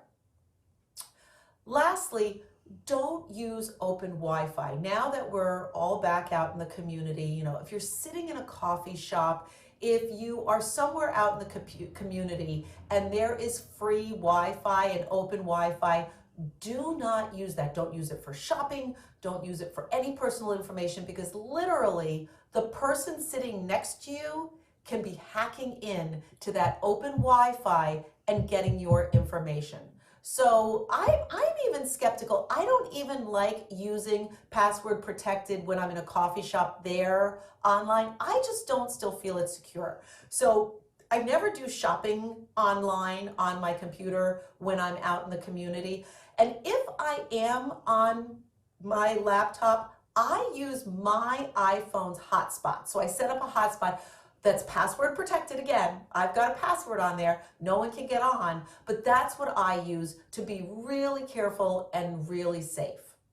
So listen, it's wonderful being online. There's amazing groups and Facebook groups and resources out there, but we also have to be very savvy, very smart, and very skeptical when it comes to people asking us for information. over the internet, over Wi-Fi, whatever it is, be skeptical. Don't click on anything. Shut it down. Call the company that's asking for the information. See if it's legit. Look at that email address. See if it's legitimate. Look and see if it says HTTPS. Lock down all of your Wi-Fi. Use the free security that you're going to get from Cox to check everything, to shut down, and lock down your Wi-Fi, and make sure that you have all of your devices connected so that they're getting protected as well. And you can set this up in less than a minute. So if you need more information on how to do this, how to protect your Wi-Fi at home, you can just go to cox.com. And thank you again so much for having me today. Thank you so much, Allison. It's wonderful to have you back. I remember your first visit to San Diego, when you came to visit, and we learned so much about your family and just how you were using smart home technology in such incredible ways to help all of your family members. Can you talk a little bit about using smart home technologies and how your family members are safer and more empowered, and how are you really more at peace when all these technologies are engaged? Well, again, thank you so much for having me back. I love being here. I have an interesting situation. So I live with my mother. My husband has primary progressive MS, so he is. I have my son with intellectual disabilities who lives at home. So I have a host of people in my home who really need my assistance, but I travel, I work, and it's not always easy to be there. So with all of the smart devices, I'm able to look in on them to make sure everything's okay. I get alerts when they come in and come through the door. In fact, my son's coming home soon from his day program. I'll be getting an alert when he comes in the door. And as you said, it gives me the peace of mind knowing everybody's okay. And this is also, I feel grateful that my mom lives with me, but for so many people, their parents live far away. With smart home technology, they can live somewhere else, and you can still get alerts, see what's happening, have cameras, and really, understand what's going on to keep them safe. So I'm interested in knowing these notifications. If you have someone, like you mentioned, your son who's with you, or your mom, versus somebody who's remote, how would you think about choices? What devices do I look for, and how do I think about that? Well, I think everybody's situation is unique. Again, my husband has primary progressive MS. He can get out of bed, but for many people, they can't. And so there are actually pressure pads on the floor and sensors. So if somebody, if I'm away and my aging relative lives somewhere else, if they don't get up from bed, I could get an alert on my phone saying they haven't gotten out of bed for the day. And so I can check in on them. So it depends on how you want to use it. I mean, quite frankly, you can use it for your pets. If you're working and you're back in the office now, you can check in on your pets. If my husband, he has very hard time transferring from his power chair to another chair. So if he's already in his chair and somebody's at the door, I don't want him to have to go and see who it is. We have cameras on the door. We can see who's there. And from my phone, I can actually unlock the door and let them come in. So there's just such a host of ways to make life easier and allow people to age in place and remain where they are, which keeping that independence is just so critical to everybody. Thank you, Allison. So the questions are coming in from our YouTube and our Zoom audience, and I'd like to take one from Angie. Angie's asking, are there any tools to enable cognitively impaired to be safe? Well, I think, so the short answer is yes. I think the challenge is there's very different areas of how cognitively impaired. So if you have somebody who's cognitively impaired, but they can move their arms, there's things you can do. So I would definitely suggest Google searching, because even just from 5 or 10 years ago, there are so many more products on the market and smart devices to allow people to stay at home. So I would search what's right for your situation. I know, so my son, who's intellectually disabled, he can cook, but it makes me nervous with him using the gas range. So there are ways to make sure that that never turns on, or an alert if it hasn't been turned off. And that's big as well. Excellent, thank you so much. Have you seen a big change? So for example, if you were using smart locks 5-10 years ago and the new smart locks coming to the market today, are there big differences? Are there some products, even if you've been using, that are worth checking out now because technology has improved a lot? Anything you can offer on that? Well, I not only do I think technology has improved, but it's also gotten bundled. So no longer do you have one device that works on one app and another device that works on the other app. What's nice is, and that's like Cox Smart Home, everything is integrated seamlessly. I'm sure you remember when we used to have 2 or 3 different remotes, and we had one for the VCR and one for the TV. Now what's nice is everything is bundled and consolidated and seamless, so it can all work together. And I think that's been the biggest change and upgrade in the past few years. The next question is about devices and how you are using them at your home. Earlier today, we heard from one of our instructors how, keeping life easier, if you work with an iPhone, then you perhaps go with an Apple product versus making sure all of your devices are in the same software package and the same platform. Has that been your experiences? Are you really picking devices to make it easier for you to integrate them all into one system? 100%, and I think that's what we were just talking about, where everything is now seamless. So like the whole Cox Smart Home, that's integrated with the panoramic Wi-Fi, and again, you need to have, I think the key is, with all of these smart devices, it's taking more broadband usage, so you want to make sure you have high-speed internet to use everything. And I think especially we saw this with COVID. I had 2 kids home from school, I was home, everybody was online, and that can slow down your Wi-Fi. So you want to make sure that you have Wi-Fi that can handle all these smart devices. But yes, keeping it simple, keeping everything integrated is big. And I now have a smart oven, which I absolutely love. The next question is about Wi-Fi. What is the difference between Wi-Fi, panoramic Wi-Fi, and Wi-Fi hotspot? Well, so panoramic Wi-Fi allows for the whole home to be covered. My home, for example, is very long. So there's areas where my Wi-Fi doesn't necessarily reach and it buffers. With panoramic Wi-Fi, it allows you to cover the whole home.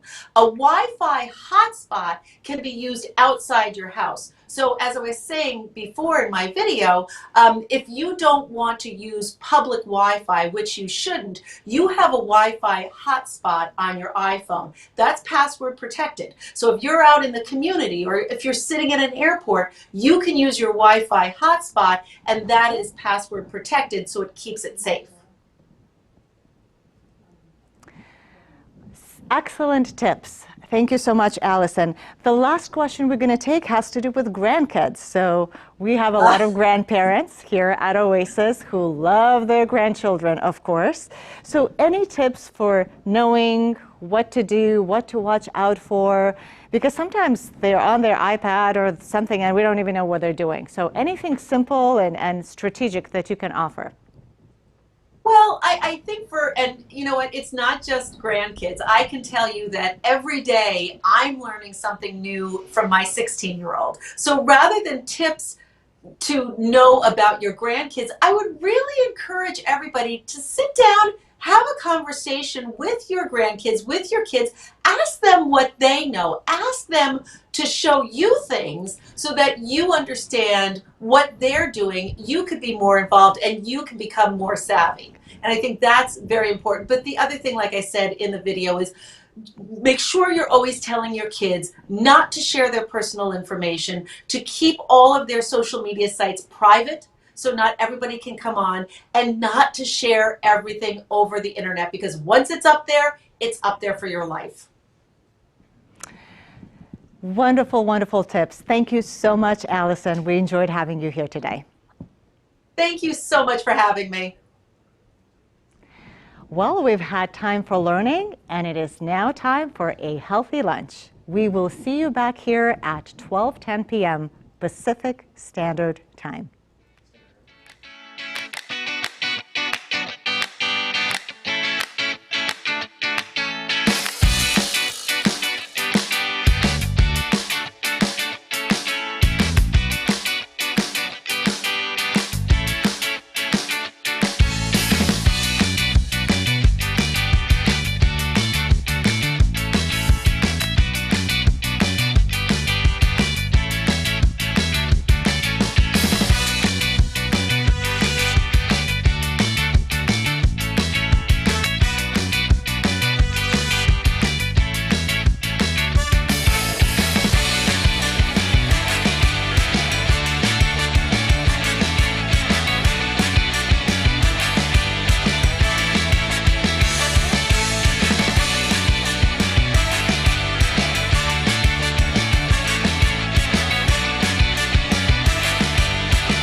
Welcome back. I hope you had a healthy snack, a restful break, and that you are now ready for more learning. Before we dive into our next Tech Talk, I would like to know that neither SanDiegoOasis nor the County of San Diego makes any claims or endorsements for the products and services you might hear about today. Our goal is simply to learn together and introduce technology to make all of our lives easier and more fun. I am thrilled to welcome one of our most popular and respected Oasis instructors, Mary Burns. Today, she will be teaching us about streaming services such as Spotify, Pandora, and Apple Music. Welcome, Mary. Thank you, Simona. My name is Mary Burns. I teach for the San Diego College of Continuing Education. I teach programs in the Emeritus Department, which are for people over the age of 55, and I teach for Oasis. And today we're going to be talking about music, specifically digital music. Technology has changed the way we do a lot of things, and music is one of them.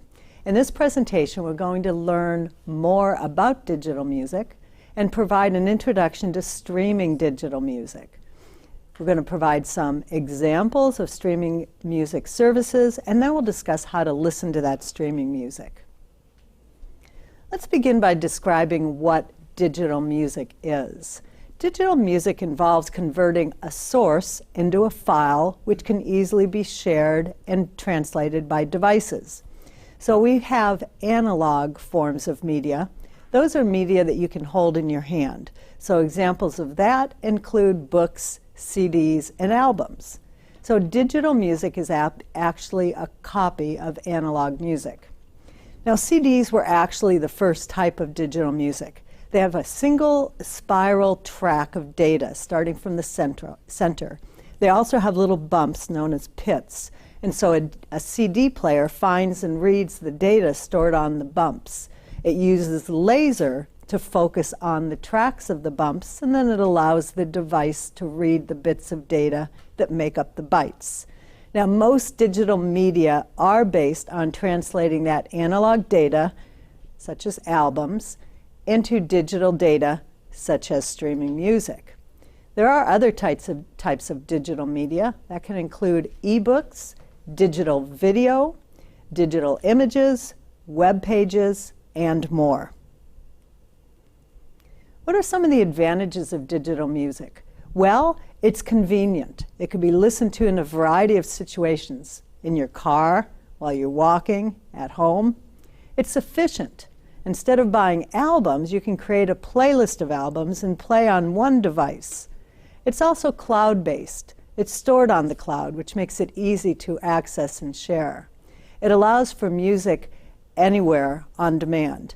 Digital music is why we have these music streaming sites that we'll be discussing during our presentation. Now, there are some disadvantages of digital music. Although debatable, some say the quality may not be as good. The digital data is going to be compressed. That's how we're able to use it over and over. But when that compression occurs, some data might be lost. And you may not notice that if you're listening online, but you could notice a slight difference with quality headphones or speakers. Another disadvantage is you won't have any tangible products like you do with an album or a CD, where you might have the lyrics and photographs. You can look online for these features, though. Digital media can be the target of malware or viruses, especially if file sharing services are used. That's not a problem when you get your digital music from a reputable site, but if shared through peer sites, it could be a problem.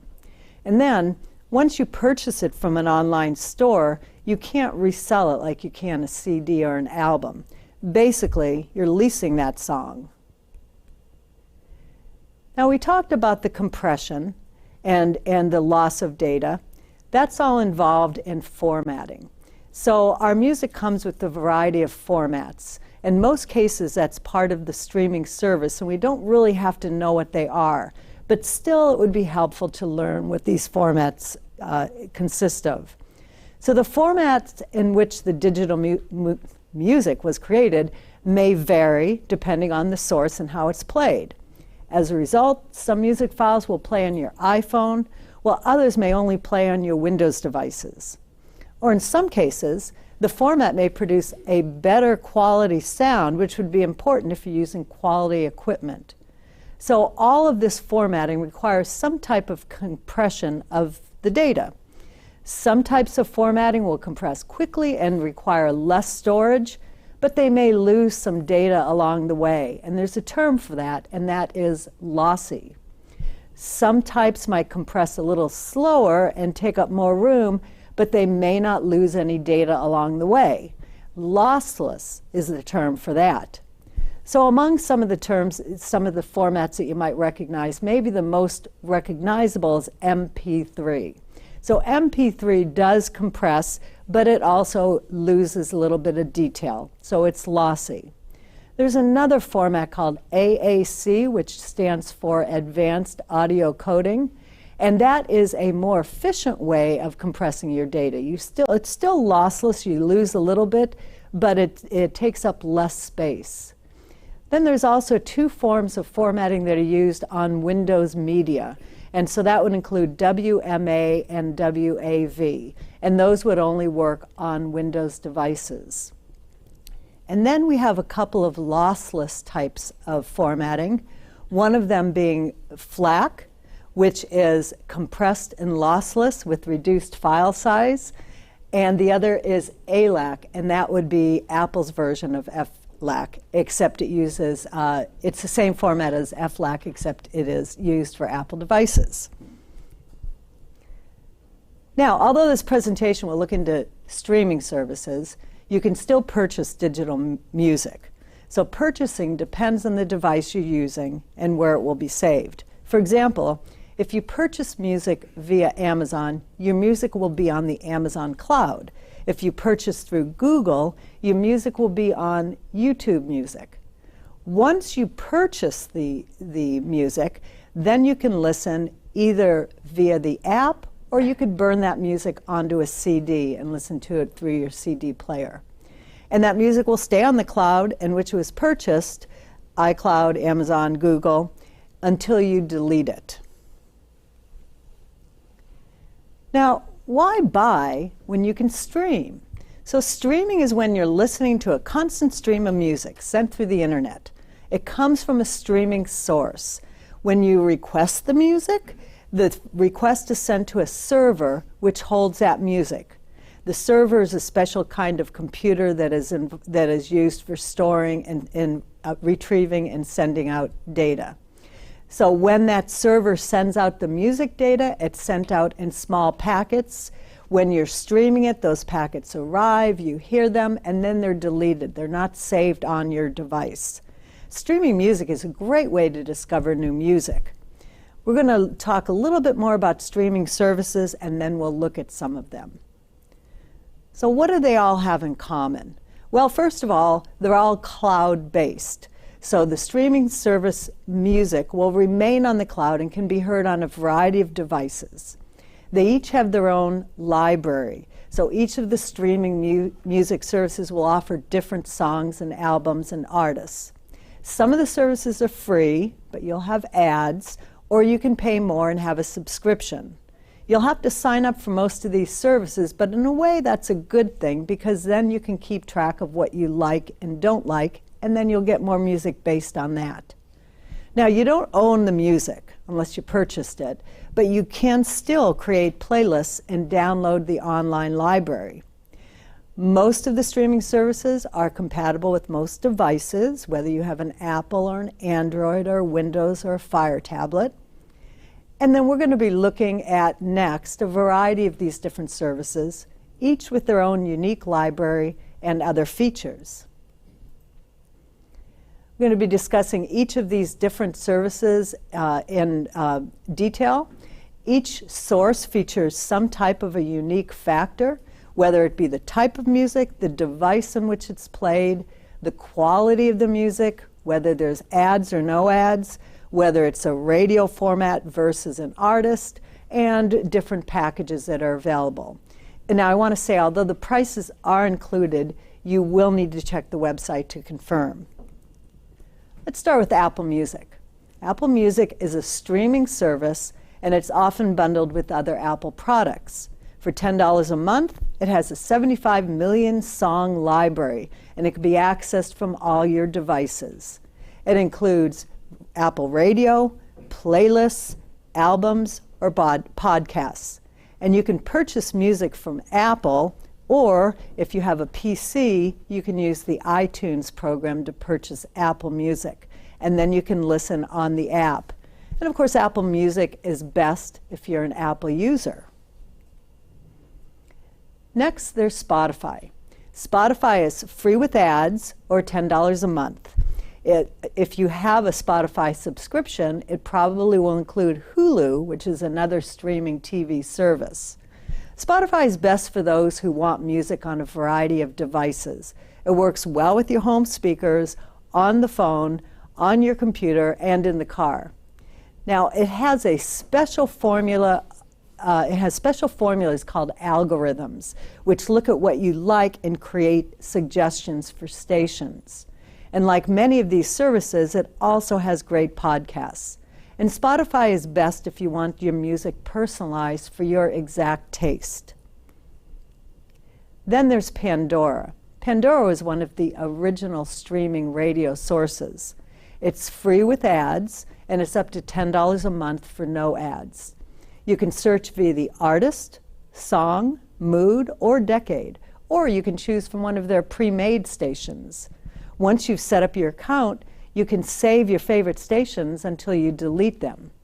Pandora provides information about what you're listening to. It also includes a sleep timer, an alarm clock, and a replay button. And Pandora is good for those who enjoy the pre-made stations. Amazon Music. Amazon Music is another service you can enjoy with your Amazon Prime subscription. Now, this subscription costs $119 a year, but it includes not only the music, free books, movies, free shipping, and more.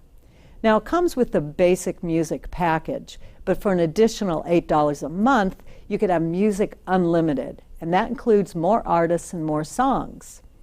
All Amazon Music is delivered ad-free and on demand. It includes music, albums, podcasts, and more. You can listen to Amazon Music on many devices, including those Amazon devices using Alexa. It's an excellent choice for Amazon Prime members. Then there's Adagio. Adagio is a classical music streaming service. It's free with ads, or $10 a month with no ads. You can search your library by mood, artist, or album. You could also enjoy streaming online concerts, and you can create your own collection of favorite songs, playlists, and more. And you can even save up to 6 of them for free. There's also a feature called Stories, which includes stories about the music. Adagio is a service to use if you're a classical music lover. Sirius XM is a satellite service which you can also access via your app or your web browser. The pricing for Sirius can be a little confusing, but your basic streaming package is $11 a month. There's no ads on Sirius XM. The Sirius library includes music, sports, podcasts, and Howard Stern. You can also access additional services such as traffic, weather, and sports scores. And if you want to stream it directly to your car radio, there will be an additional charge. Sirius is best for the variety of platforms that it covers: the cars, home, and mobile. And then there's Tidal Music. Tidal Music is a service which offers high-fidelity streaming. It's also ad-free, and it also includes a personalized collection of your favorite music. You can use the app to discover new music and view playlists, and it includes videos and live streams. The pricing involves several tiers. You'll be paying more for the high-resolution audio, but Tidal Music itself is best for those that have those good sound systems and they want to take advantage of them. YouTube Music is just another feature of YouTube. It's free with ads, or you can get the premium version for $10 a month. And then, of course, with that premium version, you can also view videos on YouTube without ads, so there's a double advantage there. YouTube Music has a lot of attention, it spends a lot of attention on discovering new music, and its library now includes your music imported from the now defunct Google Play. YouTube Music may also include videos, and like everything Google, your selections are tailored towards your preferences. So don't be surprised if you search Google for information on a band and then you see that band on your YouTube Music channel. You can download music for offline listening with YouTube Music, and it's best for Google users and for those that like their preferences shared across the board. For example, YouTube Video, Google Search, Google Chrome, etc. So let's do a quick summary of what we mentioned today. We mentioned Apple, that's best for Apple users, Spotify, that's known for its algorithms, Pandora, that's known for its stations, Amazon Music, which you would probably want if you're an Amazon Prime member, Adagio, if you like classical music, Sirius, if you are looking for something for the car and the home, Tidal, if you have quality sound speakers and headphones, and YouTube Music if you like the Discover feature and you like to bring your video preferences into the music. But how are you going to listen to this music? This next part of the presentation will discuss that. So what do you need to stream music wirelessly? You need three components. You need the device to play the music, whether that's the phone, the computer, or the tablet. You need a subscription to a music streaming service or the digital music itself, which you might have downloaded. And you need a wireless speaker system. Once you've set it up, you can use Bluetooth technology to pair your device, your phone, your tablet, to your speaker or your headphones. And by the way, you can have any number of speakers throughout your home. You would just have to pair each of them to your device. You can listen to digital music in the car. Most cars have some options for connecting your phone or music device to your audio system. They might use a USB cable, they might use Bluetooth or Wi-Fi. Some vehicles actually have onboard connections built right in, or like me, who has an older car, you could purchase an audio streaming device which would allow additional features with your smartphone, including maps, messages, notifications, and of course your streaming music. What about cellular data? If the music is on your phone, there's no data involved. However, if you're streaming, it can use some data. The amount of data used depends on the source and the quality of the data. If you're not sure if you're using cellular data or not, you could turn off your cellular data on your smartphone and then see if you could still play the music. If you can hear it, then it probably means you've downloaded it to your library. If you can't, then you're using data. And as I said, the amount used varies. It may not be too much, but you may find, especially if you're going on a long car trip, that you would be better off downloading that music for the long car trips. And of course, you can also download some of your music so you can hear it offline. We just mentioned that. So some of the services today will allow you to download your favorite songs and podcasts. So some examples include Spotify, Apple Music, Tidal, or Google Play. Now there may be limits on how many songs you can download. In most cases, the download is to the device requesting it. So you would use your phone to download music to your phone. And in most cases, if you have downloaded content from a streaming service, it will only be available while you are subscribing to that service. And you'll have to turn on the offline listening in your settings. Music is an important part of our life. Digital music can be used in a variety of situations, as we discussed, allowing for options like playlists and favorites. Streaming music services take the work out of music, providing options to discover new music, listen to old favorites, and download those that you want to hear offline. Listening to the music is easy, whether you're in the car, in the home, or walking the neighborhood. And that concludes my presentation. And maybe someday you can tell me what your favorite streaming service is.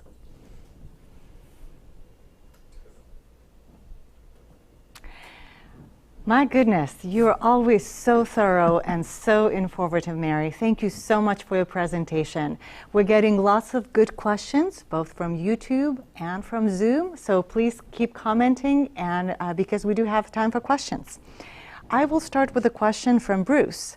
He is asking whether musicians are equally rewarded across all the platforms. Well, that's a good question, and I haven't researched it, so I can't tell you for sure. But I do know that there is reimbursement for the artists, which is why they allow their music to be played.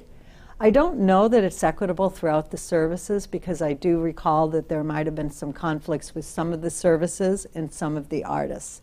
So I'd have to research that more, but they all are compensated in some way for the music.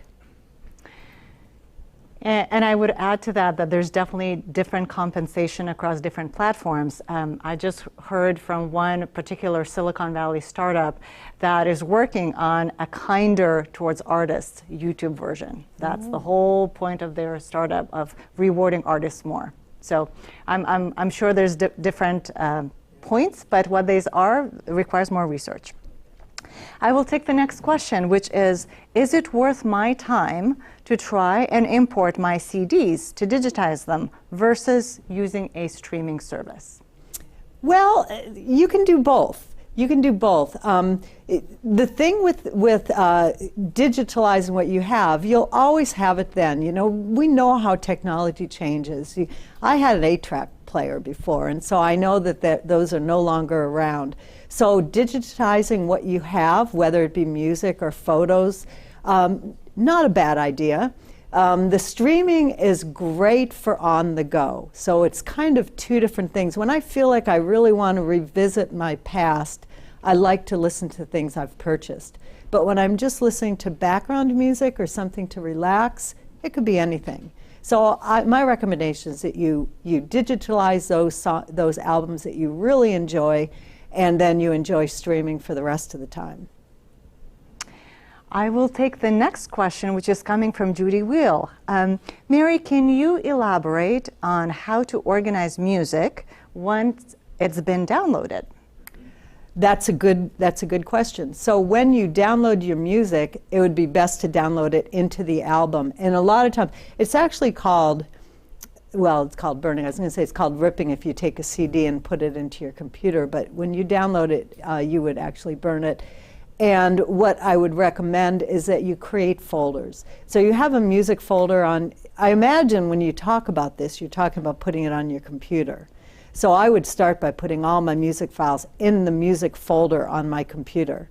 And then I would set up either a folder for each artist, which would probably be fine, or if you want to even separate it more, maybe the genre and then the artist. But yes, organizing it is important. But remember that all of our devices do have a search feature. So if your organization skills aren't as good as you'd like them to be, you can usually find a song via their search feature.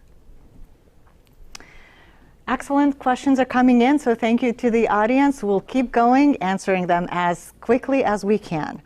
The next question is, so if I've already purchased a CD, is there a way for me to access a digital copy for free? You can actually create a digital copy with that. So again, that process is called ripping, and that involves putting your CD into your device and then copying it to your device. And in that case, you are creating a digital version. If you don't have a CD that attaches to your a CD player that attaches to your computer, you can always purchase one. So it is something that you can definitely do, and probably wouldn't be a bad idea, because then if something were to happen to your actual analog version of that, you would still have that digital version. The next question we're going to take has to do with podcasts. So do podcasts count as music, and how are they different? Well, podcasts have some of the same qualities as music. It's going to have the same type of formatting that your music has. Unless it has video attached, it's going to be an MP3 file, which is an audio file. It is similar to music. It probably doesn't take as much storage as music because it's just words versus all the different sounds and instruments. So it might take up less space, but they're definitely an important part of our streaming service. It's nice to be able to listen to a podcast sometimes instead of just music. Excellent. We are going to the next question, which is, so I have a service, and if I want to download music beyond the monthly subscription, is there a cost for that? You would have to check with the service.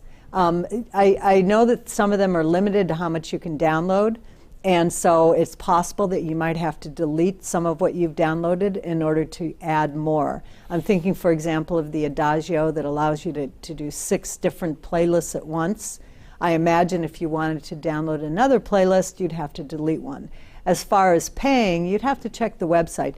There probably is some sort of a special membership that you can have that would allow more downloading possibilities. Excellent.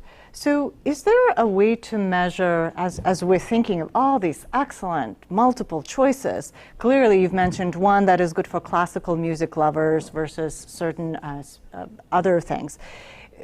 Should we look at, this service offers 40 million songs, this offers 45 million. Should we look at it, is there some disclaimer of how many songs total you can get if you, let's just say, have a very broad interest in music all across? Well, that's a really good question. They all have unique libraries. So whether it's 40 or 45 million, it's still different songs. And so I think that you want to look at what the service has to offer. So we do see some sort of a distinction between the ones that we looked at. And so, your classical versus your radio versus the artist. And then from there, you might want to look at the devices you're going to be using and how you're going to be using it. So there's lots of different things to consider when you want to consider the music streaming source. Thank you so much, Mary. As always, you offered us the whole gamut of things to look at and to think about. And to the audience, I know you have a lot more questions that we could get to. So we will have Mary's talk available just like we will have of any presenter. So you can always go back and revisit the wisdom. Thank you so much, Mary. Thank you, Simona. And now it's time to move a little bit. And with us is Ed.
Our next Tech Talk will be led by Debbie Flores, who will discuss brain training programs, why they are beneficial, and how to choose a program that is best for you. It is my pleasure to welcome Debbie. Thank you, Simone. It's great to be with you. I'm happy to be with all of you today. My name is Debbie Flores, and I work for the San Diego Community College District. I'm an instructor, and I teach brain fitness. So I'm excited to talk to you about exercising your brain and using technology to do that. Next slide, please. So in the next 20 minutes, I'm going to talk to you about why you train your brain and why you should do it with technology and what the goal of these technological tools should be in training your brain. And I'm also going to review a few of the online brain training programs that are available and highlight the ones that we use in our brain fitness program. And finally, I'm going to give you a few tips on how you can choose an appropriate online brain training program. Next slide, please. So why train your brain? Most of us understand that physical exercise is good for us. We need it to be healthy. But how many of us ever have given thought to the need to exercise our brains? Not many of us, probably. But our brain is like a muscle in the sense that it too needs exercise, just like our body. Because we've learned in the last few decades through science that the brain is what we call plastic. It's changeable, it's moldable. It responds to the environment that it's put in. Our neurons or our brain cells and the connections between them activate and organize themselves depending on the environment they're in. And that can be very positive, driving us towards strengthening and positive direction, or it can be negative when we're less active. Next. Cognitive training, therefore. Cognitive training is very important in getting that brain exercise, and doing it with digital tools can be very instrumental in helping our brains function the best they can and perform for us. There has been a surge in brain training programs, and in part that's because there's so many seniors in the world, the aging of our population. So there's a growing senior population, and with that is a growth in age-related cognitive impairment and neurodegenerative diseases. And so people are looking for things to prevent that. They don't want that decline happening to them. So they're looking for ways to prevent that. And a leading scientist, a neuroscientist named Dr. Michael Merzenich said the following: brain fitness is about retaining your vitality, your zest for life, your independence, yourself. It is all about giving your brain an excellent opportunity to last as long as your physical body does. And that's what we want. That's why we want a brain train, to keep our brains as fit as our bodies are throughout our lives. Next slide, please. So the question is, why should we train our brains, knowing that we should train our brains, but why should we use technology? Why should we use online tools? You could be thinking, I'm an active person. I think every day. I make decisions. I do things. And so isn't that enough? Well, that's fine. But there are things that technology can offer us that we can't get out of everyday life nearly as quickly or as efficiently. Improving our brain health really takes focused effort. It takes some work, and it takes precision. And we can't get that all the time out of just our everyday living. Technology can offer that. Online exercises can offer the type of stimuli we need that are targeted to brain processes that give us quick and efficient and effective training for the brain. Now, there are lots of brain training programs available out there that are easily accessible and available to us. They're fairly easy to use, and they're adaptive. They follow the user, they follow the user's capabilities. And what's really nice is that the performance gains from the user can be tracked using an online brain training program. Next slide. So what should be the goals of a brain training program that we use online? Any good brain training program should do at least the following. Train the brain in ways that stimulates the brain in its plasticity. In other words, to change it for the better and drive it in an improved and advantageous direction. Brain training programs that are good also should sustain our competencies that we have right now and should also work to improve them and drive them back towards our younger brains. Also, good brain training programs should address correcting things that may have gone wrong due to aging or perhaps traumatic brain injury or some neurodegenerative disease. They should focus on correcting those things. Next slide, please. So let's take a look at some of the online brain training programs that are available to us today. Next slide. There are millions of people all over the world that are using online brain training tools to work with their brains, to train their brains, to improve their cognitive function. And thankfully, we now have programs with modern technology that you can access through your desktop computer, through your laptop computer, or through mobile devices like your tablet or your smartphone. Next slide, please. Here is just a smattering of some of these programs that you can find online. There's so many, but here are some that you might recognize, and we're going to just talk about some of these right now. Next slide. First one I want to talk about is Lumosity, and this is probably the one that most people recognize. It's quite well known. It's actually probably the most popular brain training app. According to their own website, they have over 100 million users. Lumosity offers over 50 brain training exercises targeted towards certain cognitive processes that you can see here. And they do have some evidence, scientific evidence, that has been published to show the efficacy of their exercises in helping the brain. Some of Lumosity exercises are free, limited use, but if you want the full suite of all their exercises, it's a subscription of $11.99 a month. And Lumosity is available on all of these platforms, Windows, Mac, the iOS platforms, and Android. And I list the websites on each of these slides so that if you're curious about them, you can go to the website and investigate it a little bit. Next slide.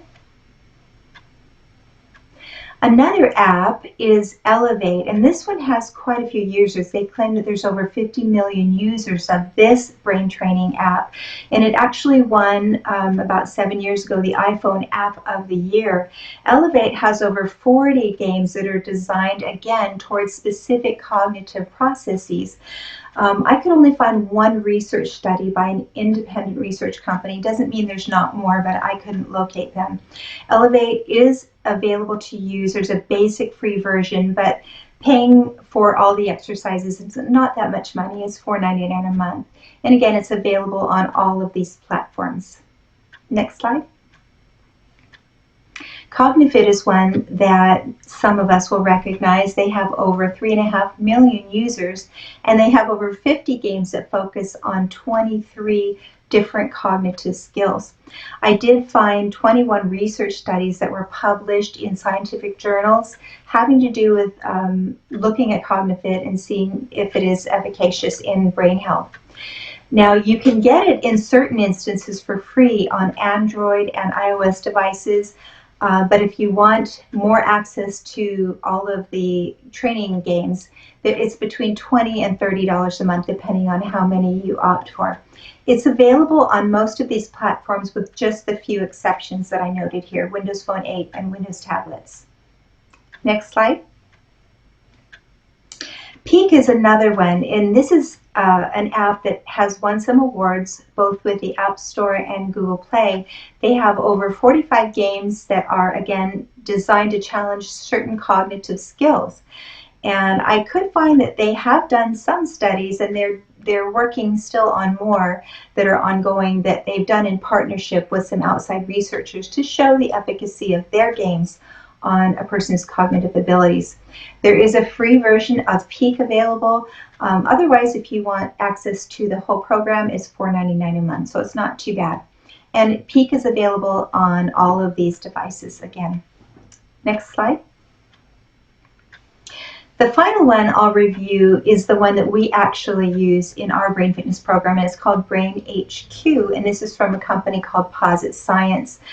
There are millions of users worldwide for Brain HQ. They have 29 training exercises that are specifically targeted toward neural processes.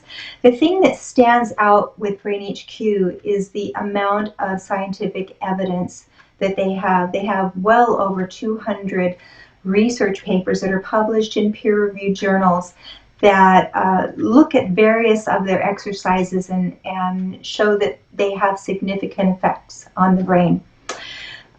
If you take a class through our college class, it is free. We pay the license for it, but you can go in and just try it out for free also in basic levels. And if you just want to subscribe to Brain HQ, it's about $14 a month, and it is available on all of these platforms.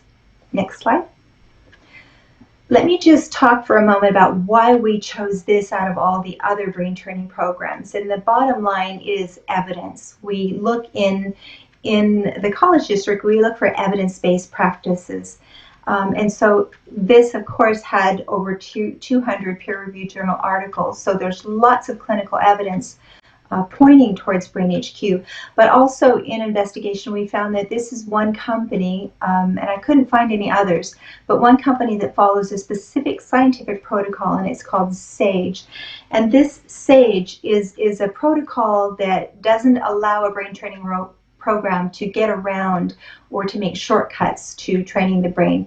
It actually requires that the company target the root causes of cognitive difficulties and generate those improvements and stimulate key brain chemicals. The exercises are designed to drive, or they should be designed to drive a person progressively in an improving direction, and to have that happen in minutes rather than in days. The exercises under the SAGE protocol are supposed to target multiple domains so that they target the brain from top levels to every level of the brain. They're also supposed to adapt to the user and also engage the user and motivate them to continue using the program. And finally, the exercises are designed to be generalizable to real life. In other words, you're not just getting good at a training exercise or a game, but that translates into real life where you have better driving skills, you're thinking faster, you're reacting faster, you're remembering things better, and you're becoming more confident in everything you're doing. Next slide. Next slide, please. Brain HQ does have some endorsements.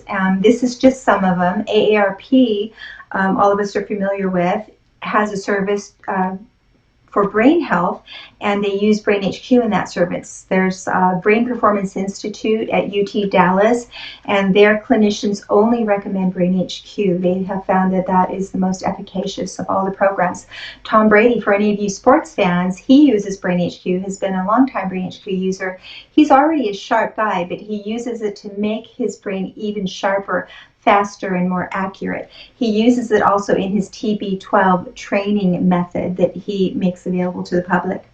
Maria Shriver is another one. She's an award-winning journalist who uses Brain HQ, and she's partnered with Posit Science to offer that program through a special website that she has that targets women's cognitive health as well as their physical health. And finally, Dr. Dale Bredesen, who's a well-known functional medicine doctor and an author, and he uses Brain HQ in his work, his clinical work with Alzheimer's patients to try to reverse their Alzheimer's. Next slide, please. So the question is, we've seen some of these things. How do you choose? How do you choose an online brain training program? Next slide. Actually, in other fields, there are industry standards. Think about the UL, Underwriters Laboratory. They have standards, products meet those standards, and they get the mark. However, in the field of brain training and online brain training, there is no certifying body. There is nothing that ensures the quality of these. And it is a problem both for the industry and for us as consumers of these products. Now, we do have the FDA, and the FDA does approve certain brain training programs that are aimed to treat specific medical or disorders like ADHD. We also have the FTC that's looking out for false advertising claims. Next slide. So it can be very challenging. If you haven't felt that already, I hope you do. It can be very challenging for anyone to sift through all of the information out there, all of the claims and the advertising and the information on which brain training program you should use, which are valid and which are effective, which one is right for you. Next slide. So let me just wrap it up with some tips that may help you choose a brain training program. Number one, look for products that are science-based, that are designed by real scientists, real neuroscientists that have a lot of evidence. They've been through clinical trials and show some strong evidence. Consider also exercises that are going to actually work, that are going to drive the changes in your brain in a positive direction most efficiently. And you find that out by looking at these studies that I just mentioned. These exercises should be focused on that and not just giving you a good time and having fun. And that's okay too, but really brain training exercises need to be focused on neural process improvement. Also, you should be careful of any brain training program that makes claims that seem too good to be true, because we all know most of the time when we hear something that sounds too good to be true, it usually is. Be careful of companies that don't have a lot of research, but they have a lot of advertising, because it kind of tells you where their focus is, and that's on just selling a product. And for me, the most powerful is look for personal results. Try things out yourself. Do your research and maybe take one of these at a time and try that out for a certain time. See if you feel any difference in your brain, or if you see any difference in your everyday life. To me, that's the most powerful way you can try these out. Next slide, please. So my final piece of advice is that you only have one brain. So please, please take good care of it. Exercise it as you would your body, so it will last and be as healthy as your body is for the rest of your life. All right, I have some questions that are going to be, I'm going to be taking them over my cell phone. They're being fed to me from Simona. So let me take a few minutes for questions.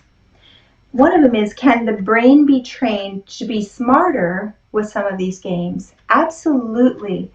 If you look at the definition of smarter, that means maybe the ability to learn, to retain information, to manipulate information, to make good decisions. Absolutely. At least in the program we use, BrainHQ, one of the categories for training is called intelligence, and it is all the exercises under the category intelligence are aimed at helping you to exercise the parts of your brain that allow you to make good decisions, to manipulate information and use it in a good way. So yes, you can be made smarter in that sense with the proper brain training games. Another question is, how does duplicate bridge rate for cognitive exercise? Well, I'm not a bridge player. I think bridge is fun because you're socializing with others. Yes, you do have to think and strategize. So it's good for you, but you do have to remember there is a limit to certain games, to doing puzzles, to doing word games or word puzzles, and maybe bridge falls into it. It is good, but if you really want to sharpen your brain and to target neural processes, some of these things that you do every day for fun aren't targeting brain speed and aren't targeting accuracy in the brain. When you use an online brain training tool, those are targeting them. So keep playing your bridge, but add some online brain training to that. Good question. Can exercises be adapted for low vision? That's a tough one. I can't answer for all the exercise programs out there. I can only answer for Brain HQ. They're not really adaptable for low vision, but there are certain exercises that are focused on auditory cognition. So if you have low vision, you could certainly work with those exercises that are more auditory in nature. You have your headphones. If you can respond to, using your keyboard or your mouse just to certain stimuli, yes or no, then you can do it. Great question. Can you repeat the class to join San Diego College of Continuing Education? Yes, we have many students who've been in there for a year, a decade even. You keep repeating it because it's so good. We have lessons that for repeating students, we change them up every single semester to try to keep students' interest and teach them new things, and we're always getting new research. So yes, you can be a long-time student in brain fitness. Let's see, another question is, why use online brain training programs rather than just playing games such as Sudoku, cribbage, etc.? And I think I answered that. Those are good things and they're fun because they stimulate you in certain ways and you're doing it usually with other people, which is really powerful. It's good to socialize. That's good for your brain also.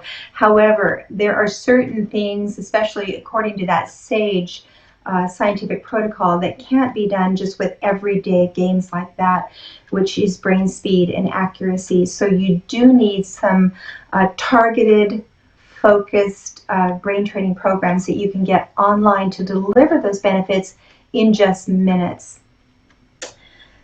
Here's another question. Does it matter what time of day you do brain training exercises, in the morning versus before sleeping?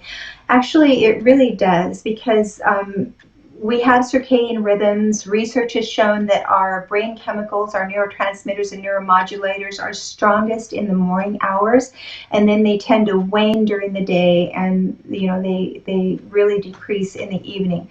So doing these exercises, which requires a lot of focus and attention, is not too great before bedtime. You may be different, you may be able to do them, but really the best time is to do it in the morning or the time of day where you feel the sharpest. Great question. One final question. Will Brain HQ help with early stage dementia? There's been a lot of research on that. I think Posit Science doesn't like to say that, doesn't like to make that claim that yes, we help that, but there's been a lot of research, large research studies, longitudinal, and lots of participants that have pointed towards that. They've looked at people over the years that have used these exercises and have seen a significant decline in the risk of dementia. But again, Posit Science doesn't come out right out and say that. So I think we're out of time. Thank you, everyone. Great questions, and I appreciate being here with you. So much, Debbie. We've definitely learned a lot from you. And now we're ready for a little breather with Pat Griffith. He's back with us to make sure we take a moment to move. Alrighty, let's do some things for the lower body now, because again, sitting all day, sometimes you get a little bloating or pulling in the legs. Let's loosen up core down. First, let's just twist and touch. So you know, it stretches out the spine. It's called knocking on the door of life, kind of like a big old drum. Good, now put your hands on one leg, or if you have an arm of the chair, just twist and look over the shoulder and stretch out the back. Take a nice deep breath. It's called the model stretch. Then go to the other. Good. Now put one foot forward. Keep your chin up. Don't tuck your chin. We want to be able to breathe. Just breathe in. Let's get a nice stretch. We call this the snake creeps in the grass. Then bring it back. Now gently grab your leg and pull it up. Loosen up that hip. Down. And the other. Breathe in. Breathe out. Get that nice stretch. Again, you go as far as you feel comfortable. And bring it back up. Now we're going to interlace the fingers to work the middle part of the back. You're going to breathe in. Breathe out. Get a nice stretch. And breathe in. And just reach up. It's called the mountain. Take a nice deep breath. Then for the lower part again, breathe in. Twist over to one side. Breathe out. Breathe in. And breathe out. Good. And enjoy the rest of it. Have a great time at the Tech Fair.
Visit AARP's Fraud Watch Network webpage.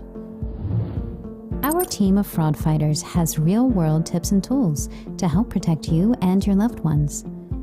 Call the Fraud Watch Network helpline if you or a loved one suspect a scam. The helpline is operated by staff and volunteers with extensive training and experience fighting scams. You can stay one step ahead of scammers with bi-weekly watchdog alerts to have news on the latest scams delivered right to your inbox. Check out the scam tracking map. No matter where you live, fraud is never far away. And protect yourself and others by searching for existing scams near you or report a scam. You can find fraud-related articles that are in the news. And you can learn to spot and avoid the latest scams with the tip sheets in the Fraud Resource Center. Listen to the award-winning podcast, The Perfect Scam, that profiles some of America's biggest scams. The podcast series features compelling personal stories from scam victims and their families, and there are interviews with professional con artists and leading experts so that you can pull back the curtain on how scammers operate. And connect with us on Facebook for up-to-date information and breaking news. You can find all of this information and more on the AARP Fraud Watch Network webpage at aarp.org/fraudwatchnetwork. With so many things to see and do in the region, San Diego is an ideal launching spot for day trips. Sometimes the best way to take a road trip is to get on the bus and let someone else do the driving. Day Tripper Tours is a wonderful way to travel in safety and comfort to destinations such as major museums and Broadway-style theaters in LA, the Rose Parade, the Reagan Library, Huntington Gardens, even Mexico for wine or lobster. I've been traveling with them for 25 years and I've taken at least 250 trips. We aren't a bus that just takes you from point A to point B. We are a full package and we make sure that our tours hit what we call the 3 E's. They need to be engaging, educational, and entertaining. Day Tripper Tours offers hundreds of single and multi-day excursions every year, from San Diego to destinations throughout California and the Southwest. Your only responsibility is to enjoy.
Can you believe it? We are about to enjoy our last Tech Talk of the event.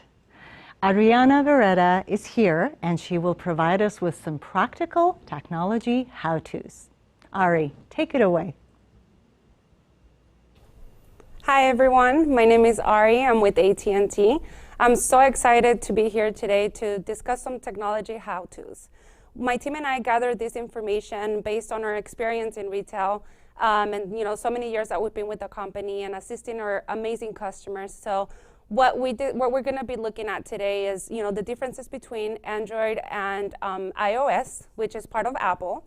Some how to connect to Bluetooth and how to connect to Wi-Fi. These are the three most popular topics in our location. So I want to make sure that I spend some time today just going over these three topics, just to help provide this information for you guys, and I'll be able to provide my information towards the end as well. If you guys have ever any questions, you guys can contact me directly and I can help you guys out.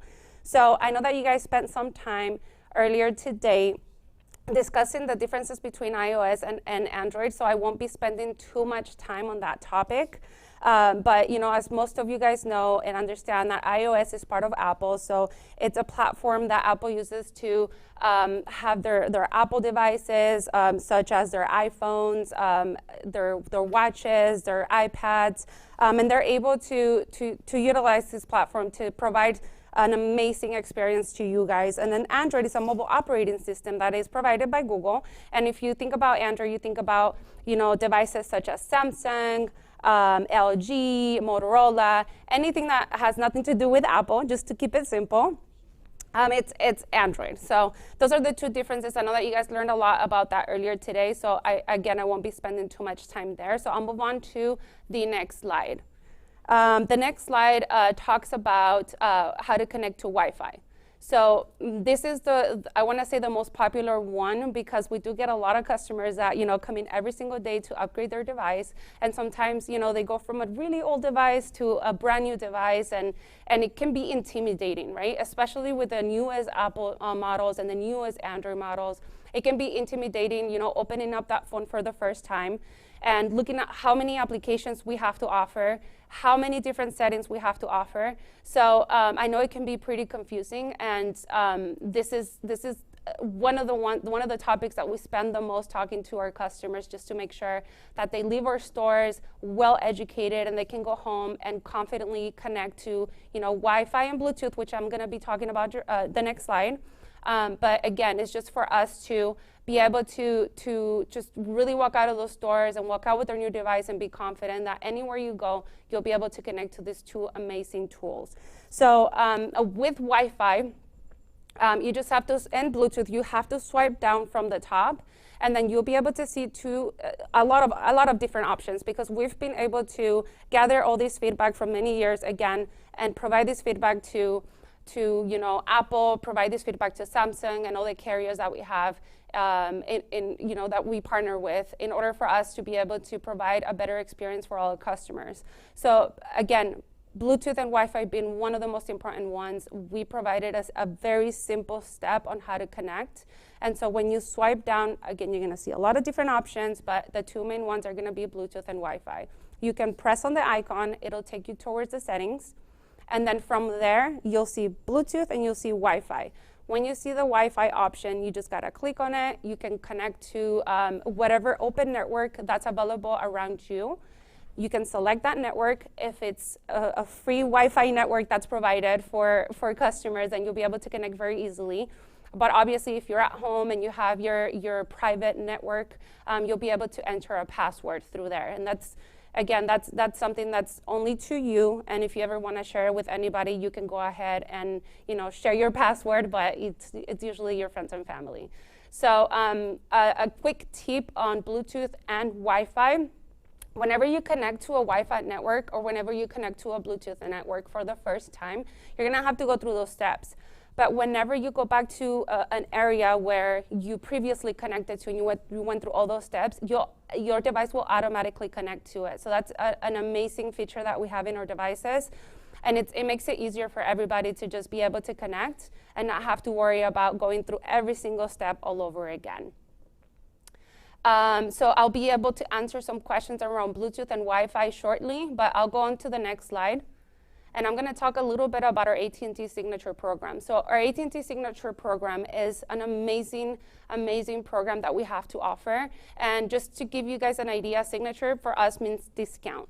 So what we do is we get in contact with employers, we get in contact with our community. We want to show our appreciation to our military and first responders. But most importantly, we want to take care of all of our customers that come in through our doors, that call over the phone, that go online, that utilize our services, whether it's cell phone, whether it's TV, whether it's internet. AT&T is so big, so we want to make sure that we take care of all of our customers, and we provide discounts. So if you're a member of AARP, which I'll go over shortly, if you're a member of AARP, if you're a member of the union, you can go to your local AT&T store, you can contact me, and I can help facilitate somebody to help you apply that discount on your account. So once again, it's an amazing program that not a lot of people know about. Just to give you an idea, my channel's been on for about 2 months, and our mission and our number one mission is just to spread the word, and we're brand ambassadors, and we want to make sure that everyone's educated on these amazing discounts. So again, if you're a member of AARP, if you're a member of the union, then go to your local AT&T store, ask for your discount, because you could be saving up to $40 a month. And this is just a simple step. We just got to show proof of membership or proof of employment, and then we can take care of you right there and then, and you can start saving a lot of money immediately. So moving on to the next slide, this is something that we go over with every single customer in our locations. We want to make sure that everyone that's a member with AARP can maximize these discounts. So they get $10 off per line, they get free activation fees, upgrade fees, they get accessory discounts. So again, we partner with this amazing company in order for us to really take care of you guys and just go the extra mile to maximize that membership. And again, if you guys have this membership, just feel free to go into your local AT&T store, reach out to me, and I'll be able to facilitate this for you. I don't have anything else. I'll open her up. I'll wrap it up with some questions. Thank you so much, Ari. Thanks to all of our viewers on YouTube and on Zoom.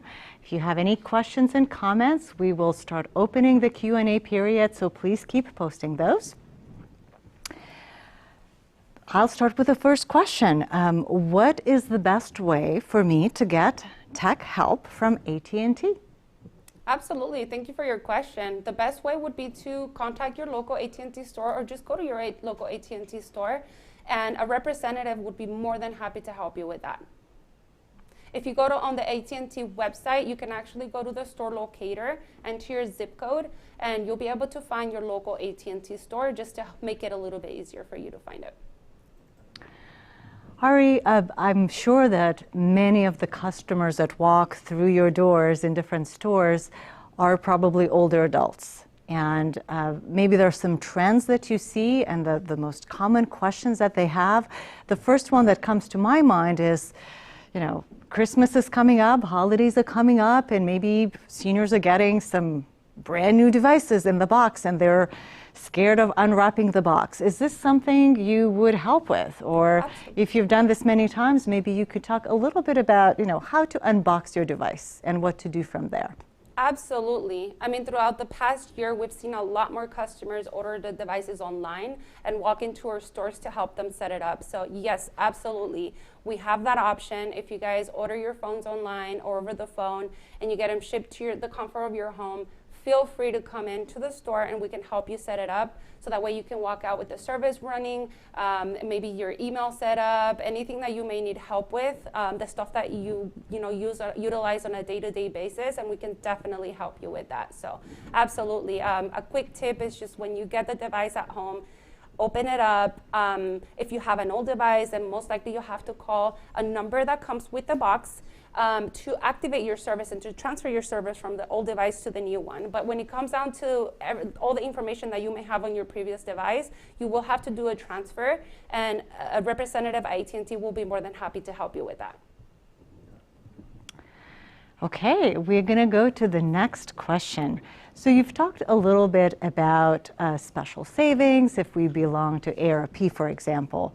The question is, can I get my savings if I don't want to physically go to a store?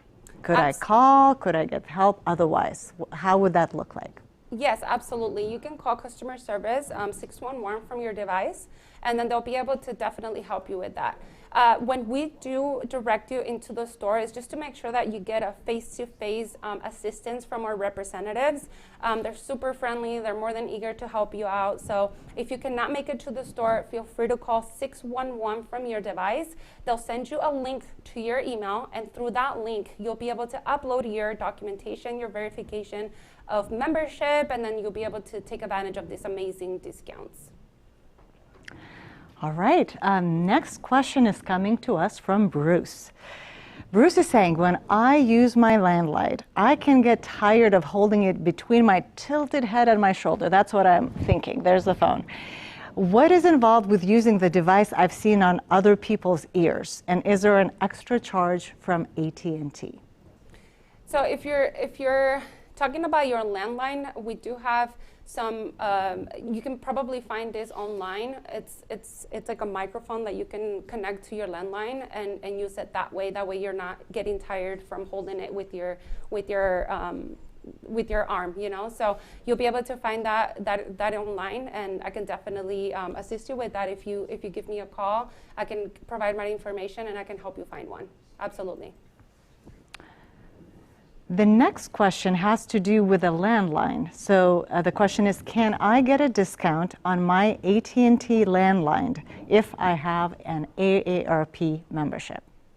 Unfortunately, right now we don't offer any landline discounts through the AARP membership, but I can provide you a number. It's 1-800-288-2020 that you can call, and you can discuss savings with a friendly customer representative. You can let them know what you're looking for, and they can help you find the best rate. Okay, the next question we have has to do with creating a hotspot. The question is does AT&T charge extra for customers who already have the service for creating a hotspot? We do have our amazing unlimited plan. So our best unlimited plans do offer a hotspot option. So feel free to go to your local AT&T store and we can go over those options with you. We have 3 different unlimited plans that we can go over with you. There's different in pricing, different on how much hotspot you can get on each one. But we'll have to take a look at your account. So if you're available to go into the local AT&T store, then feel free to look it up on AT&T.com store locator, and we can assist you with that. If you're unable to go into an AT&T store, feel free to call the 611 number from your device, and we can go over those rates with you. It all depends on what kind of account you have. There's a really great next question. It has to do with making perhaps an appointment before you go to the store. The comment reads, if I go to the AT&T store, should I make an appointment? Because whenever I go, I have to wait to be helped, and then standing for a really long time and talking to a representative is really difficult for me. What would you say to that comment? That's a great question. We do have that option online as well. So if you go on AT&T.com, you'll be able to find your local AT&T.com, your local AT&T store through the store locator, and then you'll be able to make an appointment right there and then. When you arrive at the store, they'll check you in, and you should be the next customer to be helped. Next, we will go to a question from Tom. Tom is asking, how do I find a password on my home Wi-Fi? Usually the Wi-Fi router should have the password on the side. If you do not have it, you can call the 1-800 number 288-2020, and they can help you with that. But most of the time, it's right next to your router on a green sticker, and you'll be able to see it right there. And then you should have your unique password, and then there should be a website right below it where you can access it and change it to whatever password you like, so you'll never forget it. Patricia is asking, when do I need to turn on my Bluetooth? You should turn on your Bluetooth when you would like to connect to a speaker, to a headset. Anytime that you need to connect any of those technological devices, then you should have your Bluetooth on. I, for example, have it on all the time because I use it here and there. I use it very often. So keeping it on, it's not gonna hurt your battery. It's not gonna hurt your device at all. So whether you wanna keep it on or you wanna keep it off and just turn it on whenever you're gonna use it, that's up to you. We have an excellent question coming in from Anne. Many of our viewers are very familiar with a phone number that's called 211. That's a number you call for anything you might need, perhaps housing assistance or financial questions or some other social services. This particular question from Anne is about calling 611. And she's asking, is there a charge for calling 611? There is a charge for calling 611, and that's a great question because we see this happen at stores all the time. We do have customers that come in inquiring about extra charges on their bill. So if that's happening to you, feel free to go to your local AT&T store. We can do a bill analysis and just take a look at how many calls you're making, how much are the costs, and we can help you find a different alternative. Okay, we have a request that you repeat your number one more time, please. Yes, my phone number? Yes, the one that you want to be called on. Just now be careful. Yes. This will be on YouTube for a long time, problem. so think about it. You guys I can provide my email address and my work phone number. So my email address is AV, so Alpha Victor 6020 at att.com. So once again, that's Alpha Victor 6020 at att.com. And my phone number is 619-208-2746. Once again, that's 619-208-2746. Feel free to call me. I can help you out with any questions related to signature, any questions related to your account. I can best direct you to your local AT&T store. I can help create appointments for you too. So feel free to call me. Thank you so much, Ari, for being here. We enjoyed having you here and learning some tips about practical things that we will definitely use in the future. And thank you for sharing your contact information. We appreciate it. Absolutely. Thank you for having me.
What a fun day. Whew. I hope you enjoyed yesterday's and today's presentation of the 2021 Technology Fair for the 50 Plus. And now we are at the last giveaway stage. Let me tell you about today's giveaway items. The first one is Optec iWand UVC. iWand is a portable UVC LED disinfection device equipped with aviation aluminum, military-grade hardening treatment. It kills 99.99% of bacteria, viruses, and other contaminants on any surface in seconds. More importantly, UVC technology is a non-chemical approach to disinfection where no harmful chemicals are added to this process, which makes this process simple, safe, more effective, and very low maintenance. Who doesn't like low maintenance? Let me tell you about our second giveaway item, and that is Sony Immersive Wearable Speaker. Now, this is really interesting. You can experience television, movies, and games like never before with a speaker. The speaker rests on your shoulders, and it immerses you in full, clear sound and reactive vibrations. Enjoy a personalized sound experience while still you're being aware of your surroundings. So you can keep talking to your family member, cooking dinner, and hear all of those sounds while wearing that on your shoulders. Pretty cool. Now, our last giveaway is really an exceptional one. It is a trip for two to either Los Angeles or Malibu from Day Tripper Tours. Day Tripper Tours has grown to become the largest tour operator of its kind in San Diego County. Each year, it offers hundreds of day trips and multiple day excursions outbound from San Diego to destinations throughout California, the Southwest, and beyond. Are you ready? We are going to check out today's giveaway recipients. Going back to the first item, the Optec iWand UVC goes to Belia Duragi. Congratulations, Belia. All right, next up, we are back to Sony Immersive Wearable Speaker, and that goes to Deborah Gearhart. Congratulations to Deborah. All right, let's see who is going on a trip. On a trip for two goes Susan Holtz. Congratulations, Susan. My last ask of you is that you look for and complete our post-event survey, which will be sent to you by email later today. And there will be a giveaway also. If you fill it out, you have a chance to receive the Echo Dot smart speaker with Alexa. We actually have 2 of those, so make sure you fill out that survey. And now to the closing thank yous. Thank you to the County of San Diego, our speakers, sponsors, and fitness instructors. And thanks to all of you in the virtual space who tuned in and stayed with us for these last 2 days. I am so impressed with your questions and comments and your engagement. That makes all of us feel really great right here in the studio. Finally, let's hope that we see some of you tomorrow at the San Diego Oasis Lifelong Learning Center in La Mesa, California, for one-on-one technology help. Remember, it's not too late to schedule your personal appointment at SanDiegoOasis.org. Lifelong learning is never done. Many of the instructors you had the privilege to meet over the last 2 days do teach at Oasis regularly. I encourage you to visit SanDiegoOasis.org and sign up for a class, whether it's technology, the arts, or fitness. The choices are limitless. From all of us, we hope you had a wonderful time, and we wish you a wonderful, wonderful weekend. Thank you.